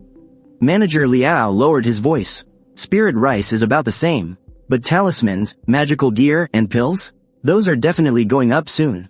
He explained that the Spirit Feather sect was taking heavy casualties expanding the front lines. They're drafting rogue cultivators again. Your stomach dropped. You pushed through the anxiety and asked if he had any bee taming spells for sale. Oh, absolutely. We've got the Beast Taming Mantra and the Spirit Control Sutra. Take your pick, 300 spirit stones each. Manager Liao pitched them with a massive grin. Yeah, never mind, you shot back. That greedy bastard was just trying to milk you for every single stone you just earned. You've only got a little over 300 spirit stones in your pocket right now, so you switch the topic to ask about mid-grade attack talismans. 100 spirit stones apiece. You still end up buying one. After all, this thing could save your life. Dinner, as usual, is a pot of premium beast tooth rice. Once you're done eating, you get right back to cultivation. You're starting to realize that the further you progress in the 100 Treasures Glazed Sutra, the more it becomes an absolute bottomless pit. Suddenly, a frantic string of knocks echoes from the front door. He's dripping with sweat, looking like the sky just fell on him. Old Kai stammers out, his voice shaking. Fellow Taoist Long is dead. Your mind completely blanks out with a ringing buzz. But Long was in the late stage of chi condensation. You just can't bring yourself to believe it. His body is right over in the nearby river. You follow him in a mad dash to the scene. The place where it happened is, shockingly, only a few hundred yards away from your place. A huge crowd has already gathered by the river. Everyone's faces are pale with absolute terror. One glance at the body in the water, and you know, it really is fellow Taoist Long.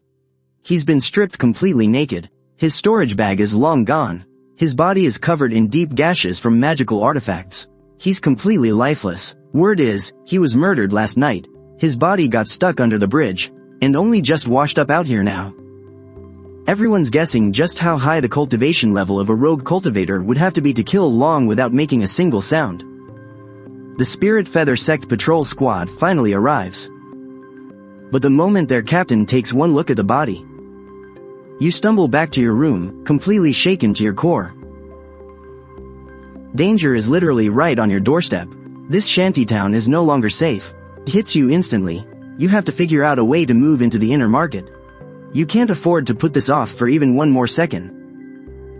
The absolute scum around here are definitely going to run wild now.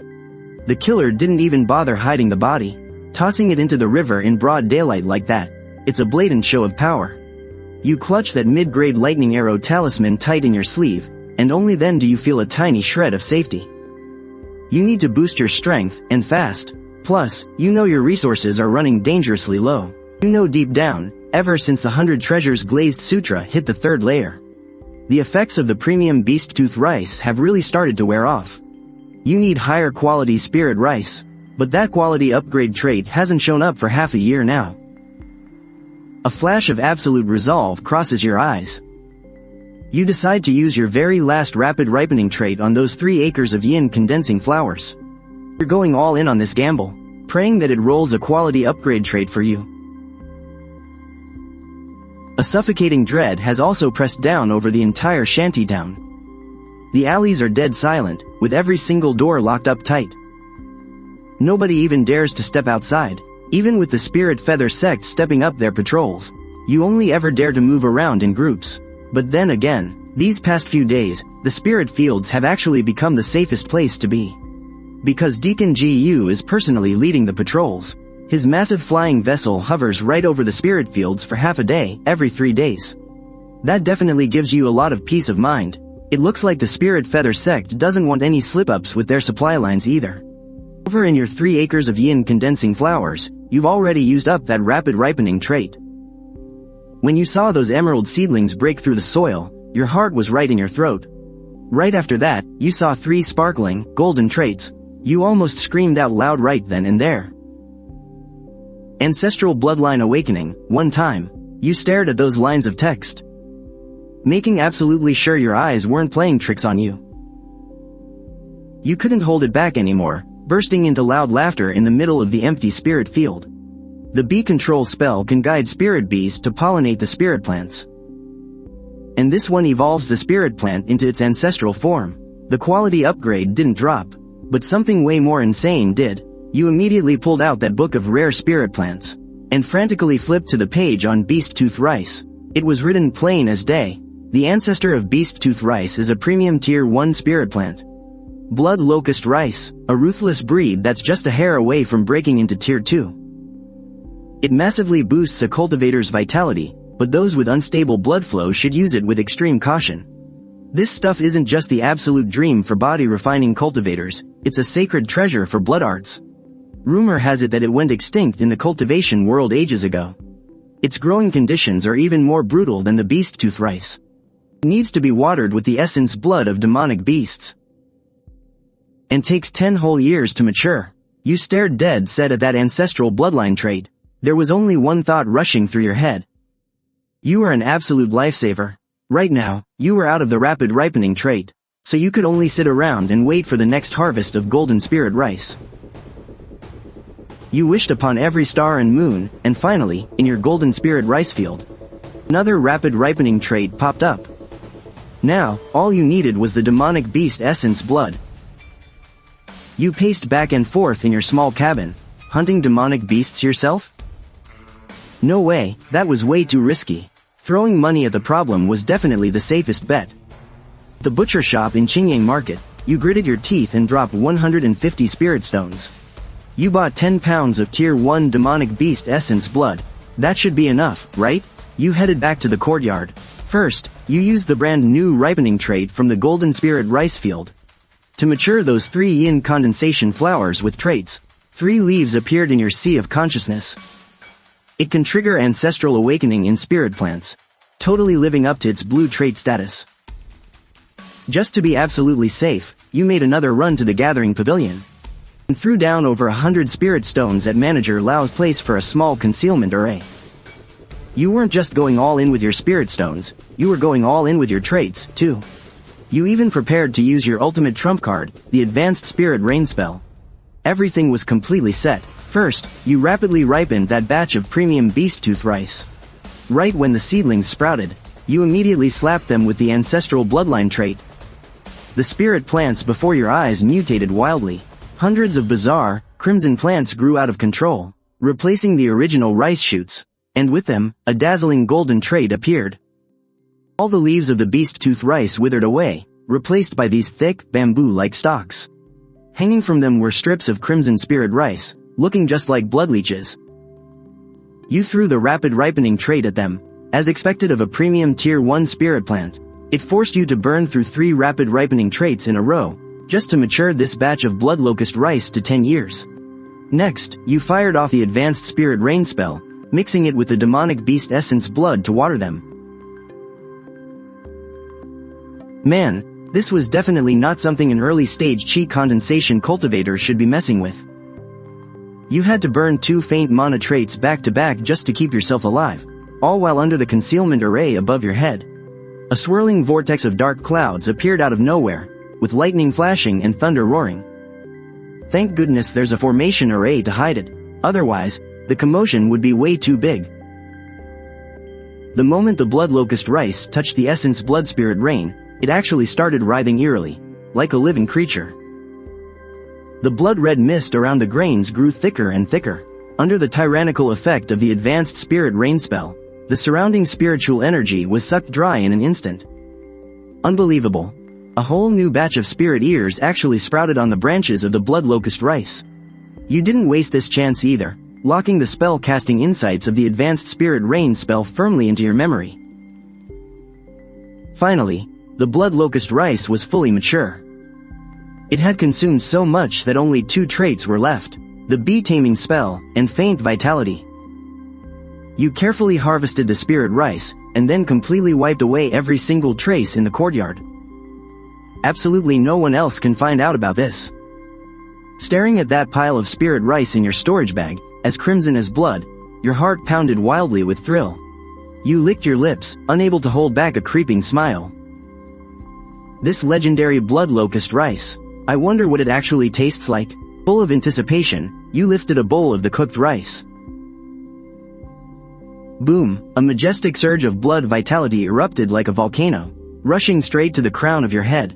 Even though you were prepared for it, you still nearly passed out from the sheer force. You immediately channeled the 100 Treasures Glaze Sutra, frantically circulating your blood vitality. A thick blood mist rose from your entire body. It felt like bugs were crawling underneath your skin. You felt like your own blood was boiling. Your vitality was compressed and refined, over and over. Gradually became incredibly thick and heavy. You devoured the rest of the rice in one single breath. Your entire body's vitality was instantly pushed to its absolute peak. You snapped your eyes open. The scabs formed on your skin from the blood exchange peeled off layer by layer. The fourth layer of the 100 Treasures Glaze Sutra. Breakthrough. You were completely exhilarated. Finally, the fourth layer. This is equivalent to the mid-stage of body refinement. In just one short year. Even you found it hard to believe. But 4 layers, it's still not enough. You need to push to the 5th layer as soon as possible. For the days that followed, you turned into a complete shut-in. Aside from showing up at the spirit fields just to keep up appearances. You spent all your remaining time fiercely cultivating the 100 Treasures Glaze Sutra. With the boost from the Blood Locust Rice, your progress advanced 1,000 miles a day. Time flew by. Inside the room, your eyes were shut tight. The blood vitality in your body had grown as thick as liquid mercury, reaching an unprecedented height. Just a little more, and you can break through to the 5th layer. You directly activated that golden trait, abundant vitality. It felt like a vast ocean was pouring down right over your head, crushing you so hard you almost suffocated. The vitality boost from this trait was absolutely no weaker than a bowl of blood locust rice. The roaring sound of rushing blood crashed in your ears.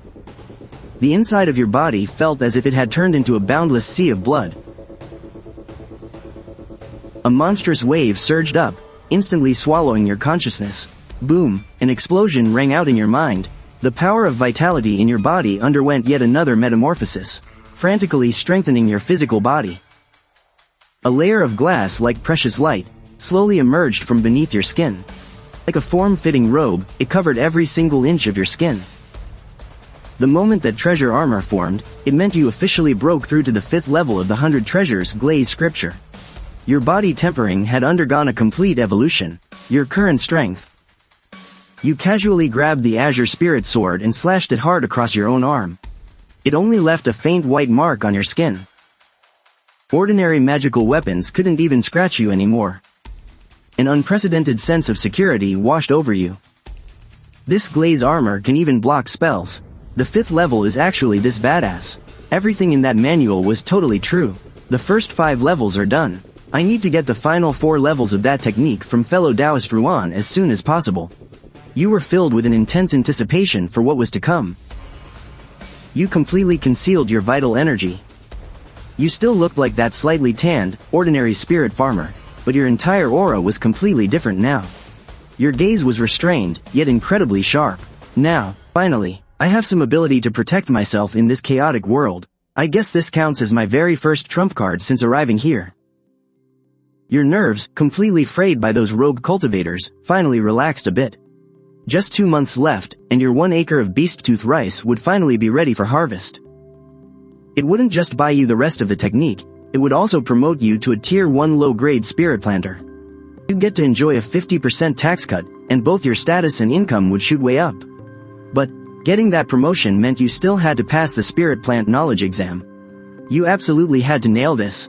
With the official title of spirit planter, things would be so much easier from now on. Since your body tempering was stuck in a bottleneck for now, you started frantically cramming all that botanical knowledge. You even bought a tiny alchemy furnace from shopkeeper Liao and tried brewing a few batches of basic pills. Every single one turned into a pot of black charcoal. Reality gave you a harsh slap in the face.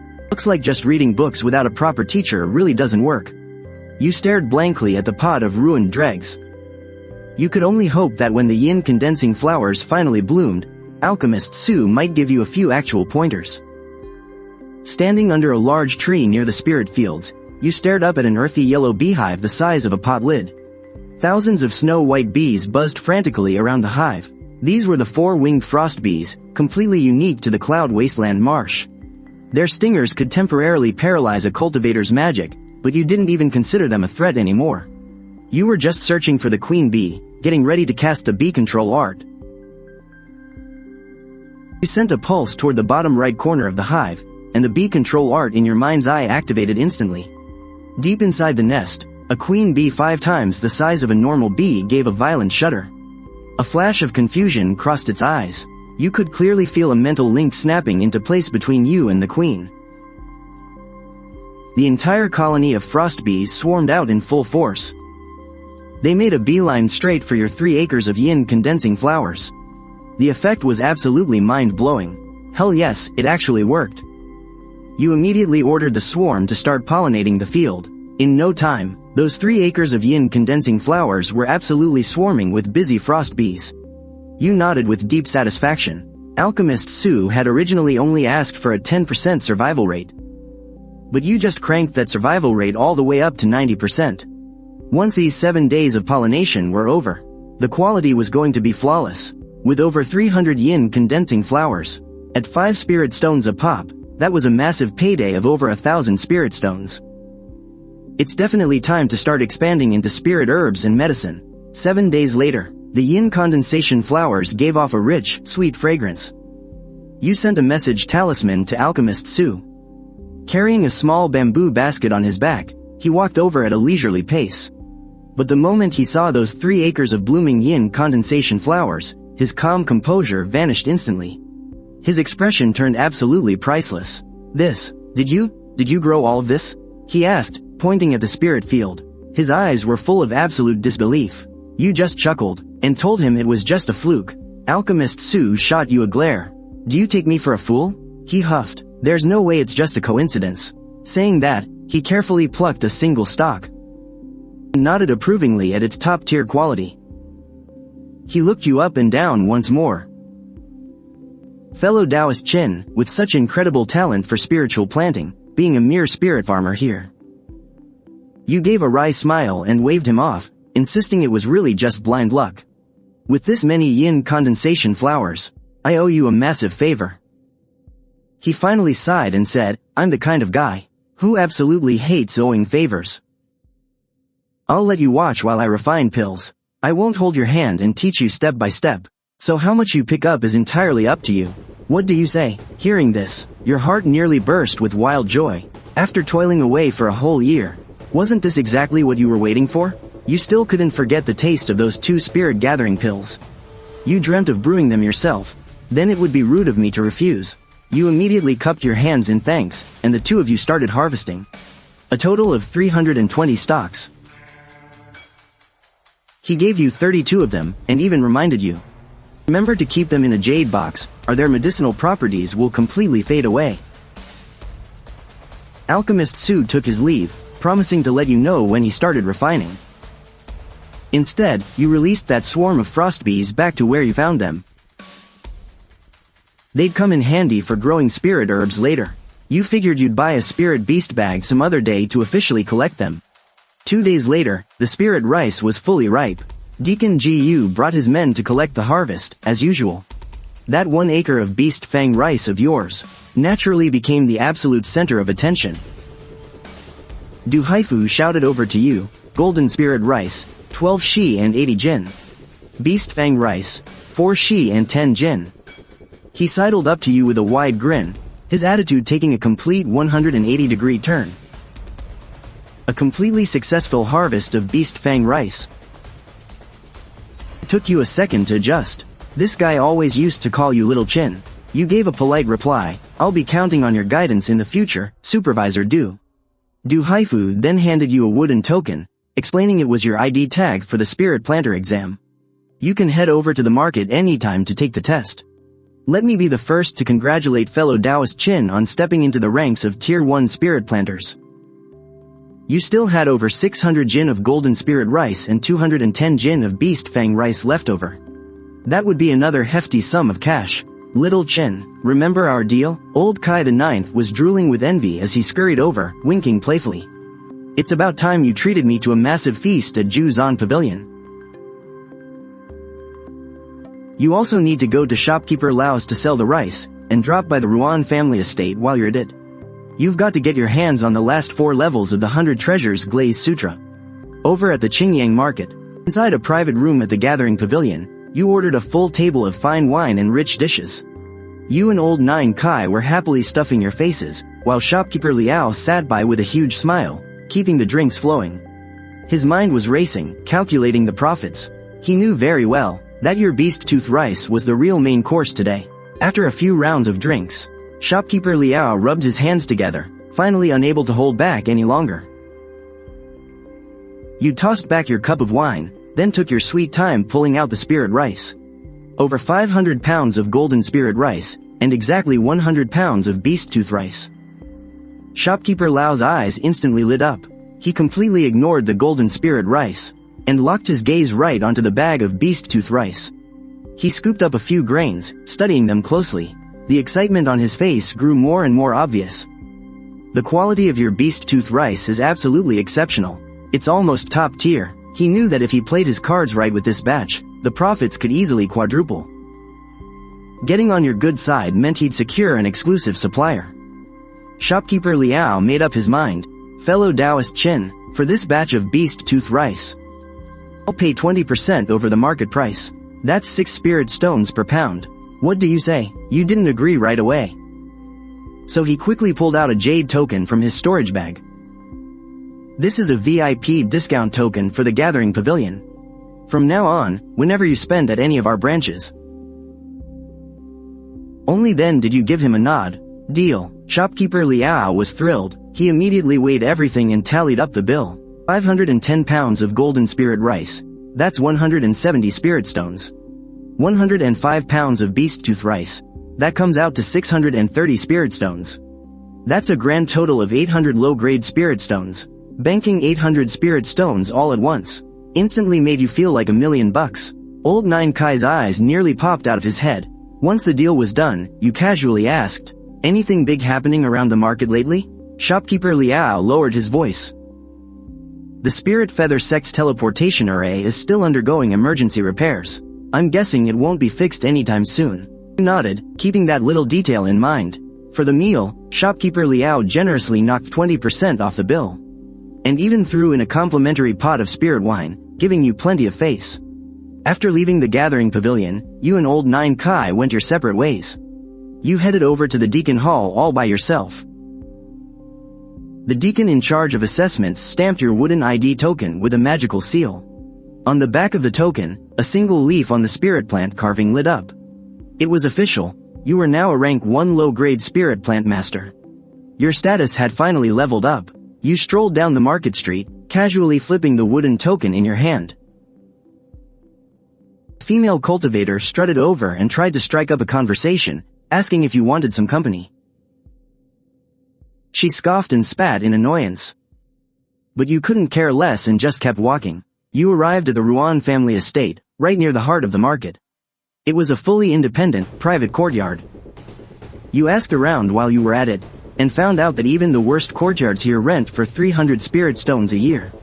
And on top of that, they were totally booked. If you wanted to rent one, you'd have to go pull a number at the Deacon Hall. I heard that the queue numbers this year have already reached over 900, and you couldn't help but click your tongue in amazement. If it weren't for the fact that I value the safety of the second-tier array formation here.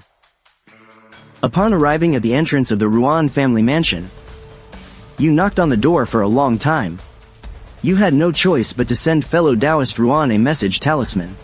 A moment later, they replied that they were handling matters outside and couldn't return for a short while. They suggested giving you an address and asked you to kindly make a trip there. Something felt off to you. Still, you cautiously decided to wait a bit longer. You replied, saying that things weren't peaceful outside right now.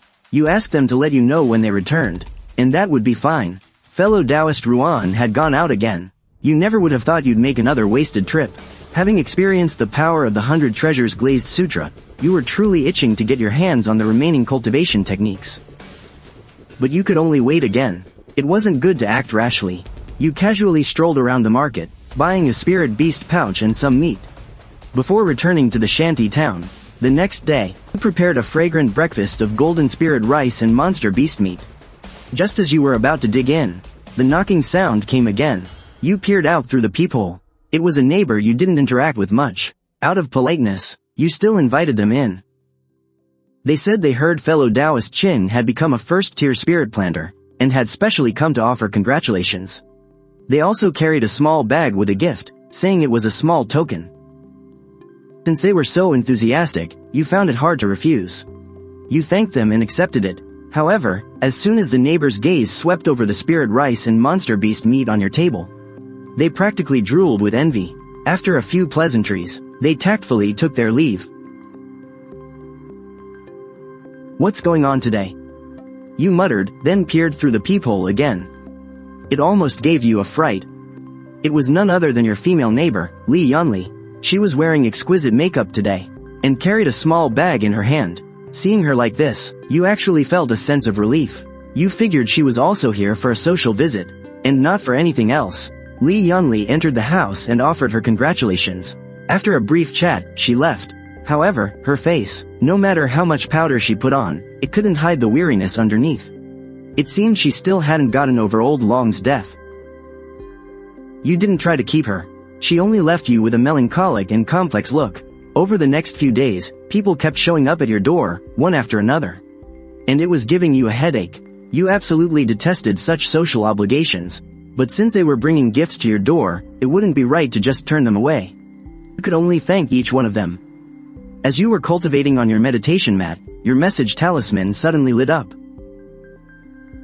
It was a message from fellow Taoist Ruan, saying that they were now available to conduct the transaction, and were currently passing through the market. However, they had an urgent matter at hand, and didn't have time to go home. "If I leave this time, I'll be gone for 1 or 2 years at the shortest, or maybe 3 to 5 years at the longest. If it works for you, let's make the trade right now."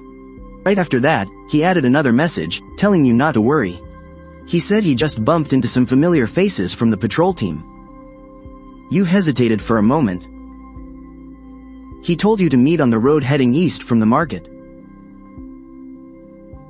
Passing by the river in the shantytown, a few middle-aged female cultivators were scrubbing their clothes.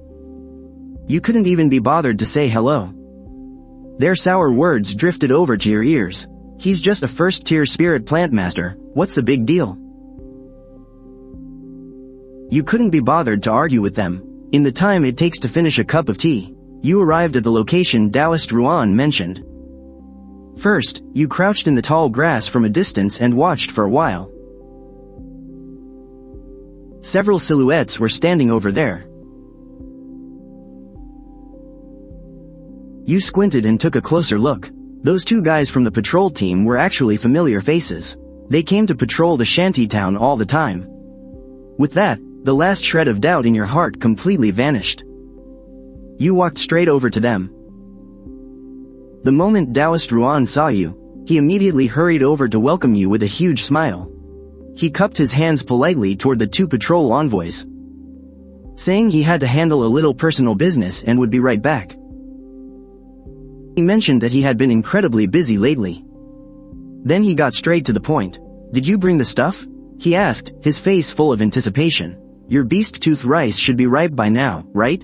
You gave your storage bag a pat, and pulled out a small sack of beast tooth rice. Exactly 10 pounds. You opened it up to give him a look. The spirit grains were the size of dog teeth, radiating a faint, rosy hue from the inside out. "It really is beast tooth rice. The quality is outstanding." A sudden flash of greed darted across Taoist Ruan's eyes. But then he suddenly asked, "If I may ask, Taoist Chin, for harvest of beast tooth rice, it has to be more than just these 10 pounds, right?" Hearing this, your brows instantly furrowed together. "How much I grew doesn't seem to be any of your business, does it?" He hurriedly gave an awkward laugh, saying he was just asking out of curiosity. Right after that, he pulled that piece of beast skin out of his storage bag. But suddenly, the vital energy and blood within your body screamed out a violent warning. It pierced sharply right into your brain. In an instant, you understood everything. But you kept a perfectly straight face, keeping your head down to pretend you were inspecting the beast skin. In your mind, you rapidly counted a total of 5 waves of killing intent. They were silently locking onto you from different directions. 3 came from Taoist Ruan and those 2 patrol cultivators from the Spirit Feather sect, while the other 2 were hiding in the shadows. In a split second, you realized you had walked right into a trap they dug for you. But on your face, there wasn't a single trace of panic. Taoist Ruan was at the 5th level of chi condensation. As for the 2 patrollers, one was at the 5th level, and the other at the 6th level. You couldn't sense the cultivation level of the 2 in the dark just yet. Countless thoughts raced through your mind. Making a split-second decision, you slowly and leisurely tucked away the beast skin. Putting a smile back on your face, you pulled a small silk pouch out of your storage bag. You cupped your hands respectfully at the two Lingyu sect patrol envoys. You two envoys must be exhausted. Just a little token of my appreciation. Whenever you pass by this alley in the future. You walked toward them, making it look like you were handing over the item. The two exchanged a glance, a hint of mockery curling on both their lips. Just as you were only a few steps away from them, right at the exact moment you were about to strike. Well, if it isn't Mr. Righteous. Out here fooling around in the wild, huh? You should have just said so. A sarcastic, mocking voice drifted over.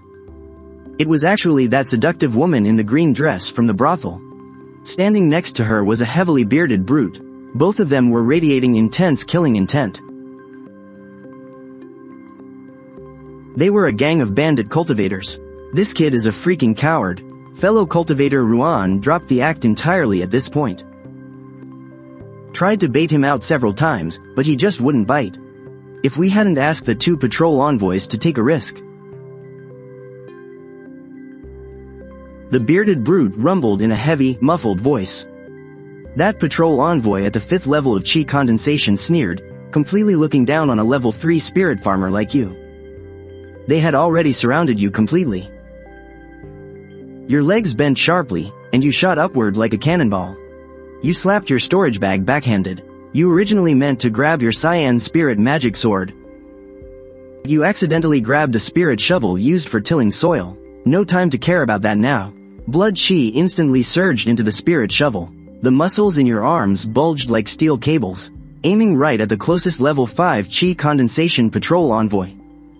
You ruthlessly slashed down with the shovel.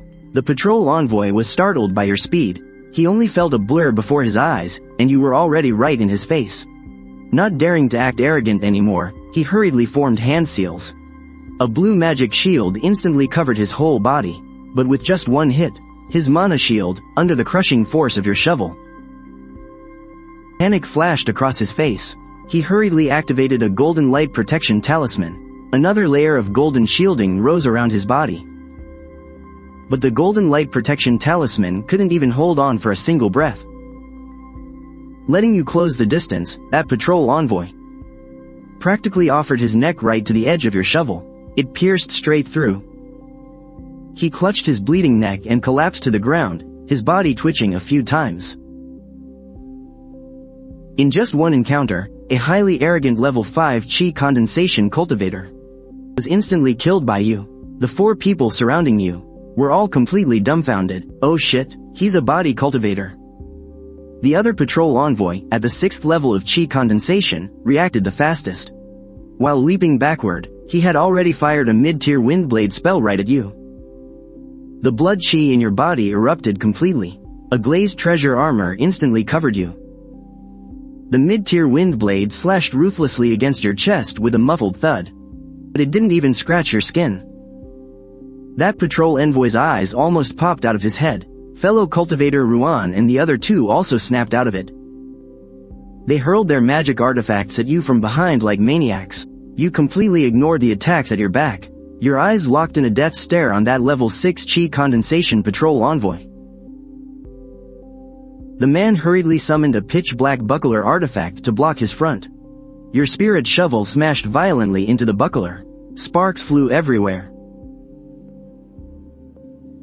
He slammed into the dirt mound with a heavy crash, coughing up a huge mouthful of blood. How the hell is that human strength? It felt like getting rammed head-on by a demonic beast. You tanked a few spells you couldn't dodge, and instantly flashed right in front of that cultivator. You grabbed his wrist in a vice grip and wrenched it hard toward the ground. A chi condensation cultivator's strength, compared to a body-refining monster like you, was an absolute joke. You kicked him hard, sending him sprawling into the dirt. Then you mercilessly drove your weapon straight into his head over and over. You completely smashed his skull in. Taoist Ruan and the other 2 were paralyzed with fear. Even a level 6 chi condensation expert couldn't take a single hit. Is this guy really a damn spirit farmer? How the hell are you so fast? Taoist Ruan finally realized what was going on, terrifying him out of his wits. He summoned his flying boat artifact, desperate to escape. But the spirit shovel in your hand turned into a deadly blur. It sliced clean through his thigh. Taoist Ruan shrieked in agony as he plummeted from the sky. He dragged his severed leg, thrashing around on the ground, but you lunged forward in a flash. Without a single ounce of hesitation, off went his head, flying straight into the air. Seeing this, the woman in green and the bearded brute turned and bolted. With just a few massive leaps, you closed in right behind the bearded guy. You locked your grip onto the back of his neck and swung your shovel with brutal force, tearing halfway through his throat. The shovel in your hands flashed into a streak of light once more, aimed dead at the fleeing woman in green. It pierced right through her back. The massive force launched her several meters forward, completely pinning her dead to the ground. You swiftly looted all 5 of their storage bags, then tossed a fireball spell to burn the corpses to ash. After meticulously wiping away every single trace and making sure everything was flawless, you finally turned around and vanished into the wasteland.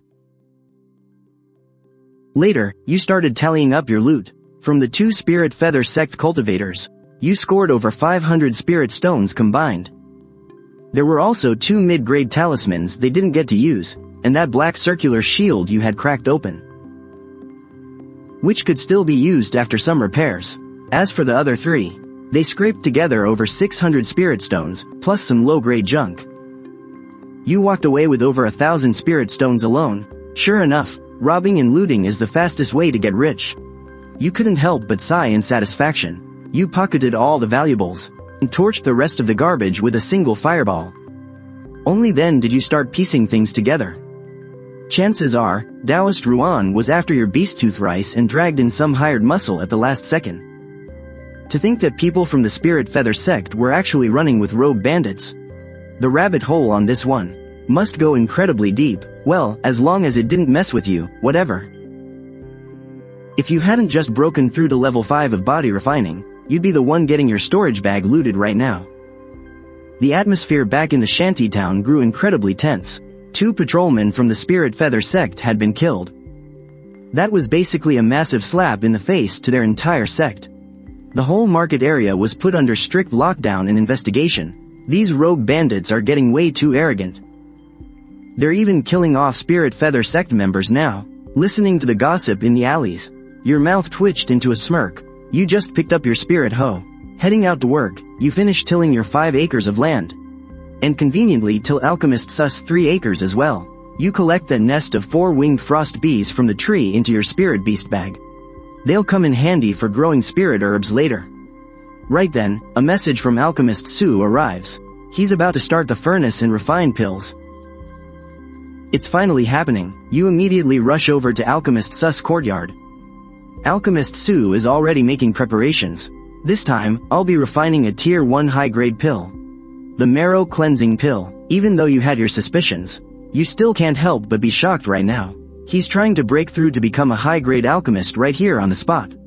That means I'm his only witness. Come on, let me show you something good. Alchemist Su chuckles, mysteriously leading you further inside. Giving you a case of the goosebumps, he pushes open the door to the innermost room, and a wave of scorching heat immediately hits your face. You are absolutely stunned. Sitting right there in the room is a purple alchemy furnace, fully equipped with all sorts of workbenches.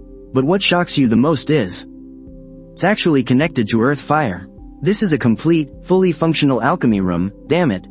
Seeing your jaw drop, Alchemist Su says smugly, how about that? Who would have ever thought that a branch of earth vein fire is hidden right beneath this shantytown? In this entire area, my place is the only one that can draw it out. So you can actually do that? That's basically having your very own sect-level resources. No wonder a mid-grade alchemist like him was willing to stay in this dump for several years. Alchemist Su adds, of course, this kind of earth fire is only good for refining low-grade pills. For tier 2 and above, a cultivator has to use their own true fire. You secretly click your tongue in awe. A tier 1 high-grade pill is just low-grade to him. Then you look at your own pile of junk. It'd be a miracle if you could refine anything at all with that. I've got to find a way to leech off his alchemy room. You start scheming in your head. Just stand by and watch. Alchemist Sus' expression suddenly turns dead serious. There can't be even a single mistake. You quietly step to the side. Alchemist Su opens the fire valve. And the blazing earth fire instantly surges up. He takes out all kinds of spirit herbs and begins extracting the medicinal essences. Your eyes go wide, carefully watching his every single move. It's an incredibly brilliant refining technique. All the medicinal essences are fully extracted, and their quality and purity are way beyond what you can do. The portions are accurate down to the smallest fraction. It takes you the better part of a day to finish these 2 steps. Yet he only needed 15 minutes. With a gentle flick of his hand, the violent earth fire instantly becomes incredibly tame. You stare at his absolutely stunning fire control technique as he raises his hand, and the medicinal essences fly straight into the alchemy furnace. You watch without blinking, absolutely terrified of missing a single detail. Time slowly ticks by. Alchemist Su controls the fire, while carefully merging the medicinal essences together, his expression growing more and more intense. Finally, it comes down to the very last step. Suddenly, a burst of black smoke billows out from the alchemy furnace. This single batch of spirit materials must cost several hundred spirit stones. Yet, Alchemist Sus' expression remains completely unchanged. As if he had expected this all along, he calmly cleans out the ruined dregs. Taking his time, he starts on his second attempt. He has prepared over a dozen sets of materials in total. He keeps refining, all the way to the 12th batch. Alchemist Sus' forehead is completely covered in sweat. Ding! The alchemy furnace lets out a crisp, ringing sound. An incredibly rich, medicinal fragrance instantly fills the air. The pills are formed. Alchemist Su is absolutely overjoyed. He reaches out his hand and summons them. 6 glowing green spirit pills fall right into the palm of his hand. You stare longingly at those pills, gulping nervously. Just one of those could fetch a sky-high price of over 1,000 spirit stones at the auction house. He has successfully broken through to become a high-grade alchemist. You offer your congratulations at just the right moment. Alchemist Su is in a fantastic mood. He pulls out a jade bottle and tosses it over to you. You catch it and take a look. It's a spirit-gathering pill. But honestly, watching the entire alchemy process this time, that was your most precious reward. I need to consolidate my skills in refining high-grade pills, Alchemist Su Yuqing says. You keep helping me grow spirit herbs. You immediately break into a smile. What do you need me to plant? Su Yuqing gives you a slightly surprised look, then quickly relaxes and says, Ah, that makes sense. You really do have an extraordinary gift for growing spirit plants, Taoist Qin. There is no need to be so formal from now on. Just call me Brother Su. This time, I need you to plant 2 types of Tier 1, mid-grade spirit plants. Cold smoke grass and spirit candle fruit. He takes out 2 packets of seeds and hands them to you. You take them and examine them. One packet has 20 to 30 tiny black grass seeds, while the other holds a dozen or so fruit pits, about the size of peanuts. Su Yuqing looks at you with a gentle, knowing smile. Do you recognize these, Taoist Qin? Cold smoke grass has a wide range of uses, but this spirit candle fruit. The fruit itself is highly toxic, and its leaves are as sharp as saw teeth. It needs to be fed with venomous insects. Plus, both of these spirit plants are incredibly demanding when it comes to spirit energy. On a Tier 1 spirit vein, unless you water them using an advanced spirit rain spell, they are extremely difficult to mature. Su Yuqing pats you on the shoulder with genuine admiration. I knew I was right about you. Growing mid-grade spirit plants is no easy task. In return, I can promise you one favor. First thing the next morning, you sling your spirit hoe over your shoulder and head straight to the spirit fields. Out of 8 acres of spirit fields, you plan to use 3 acres for golden spirit rice, 3 acres for beast fang rice, and the remaining 2 acres will be for the cold smoke grass and the spirit candle fruit. You manage to finish planting all 8 acres of the spirit fields, and cast an intermediate spirit rain spell over them. When you return to the front of the spirit fields, out in the glowing golden rice paddies, several glowing status lines are flashing brightly.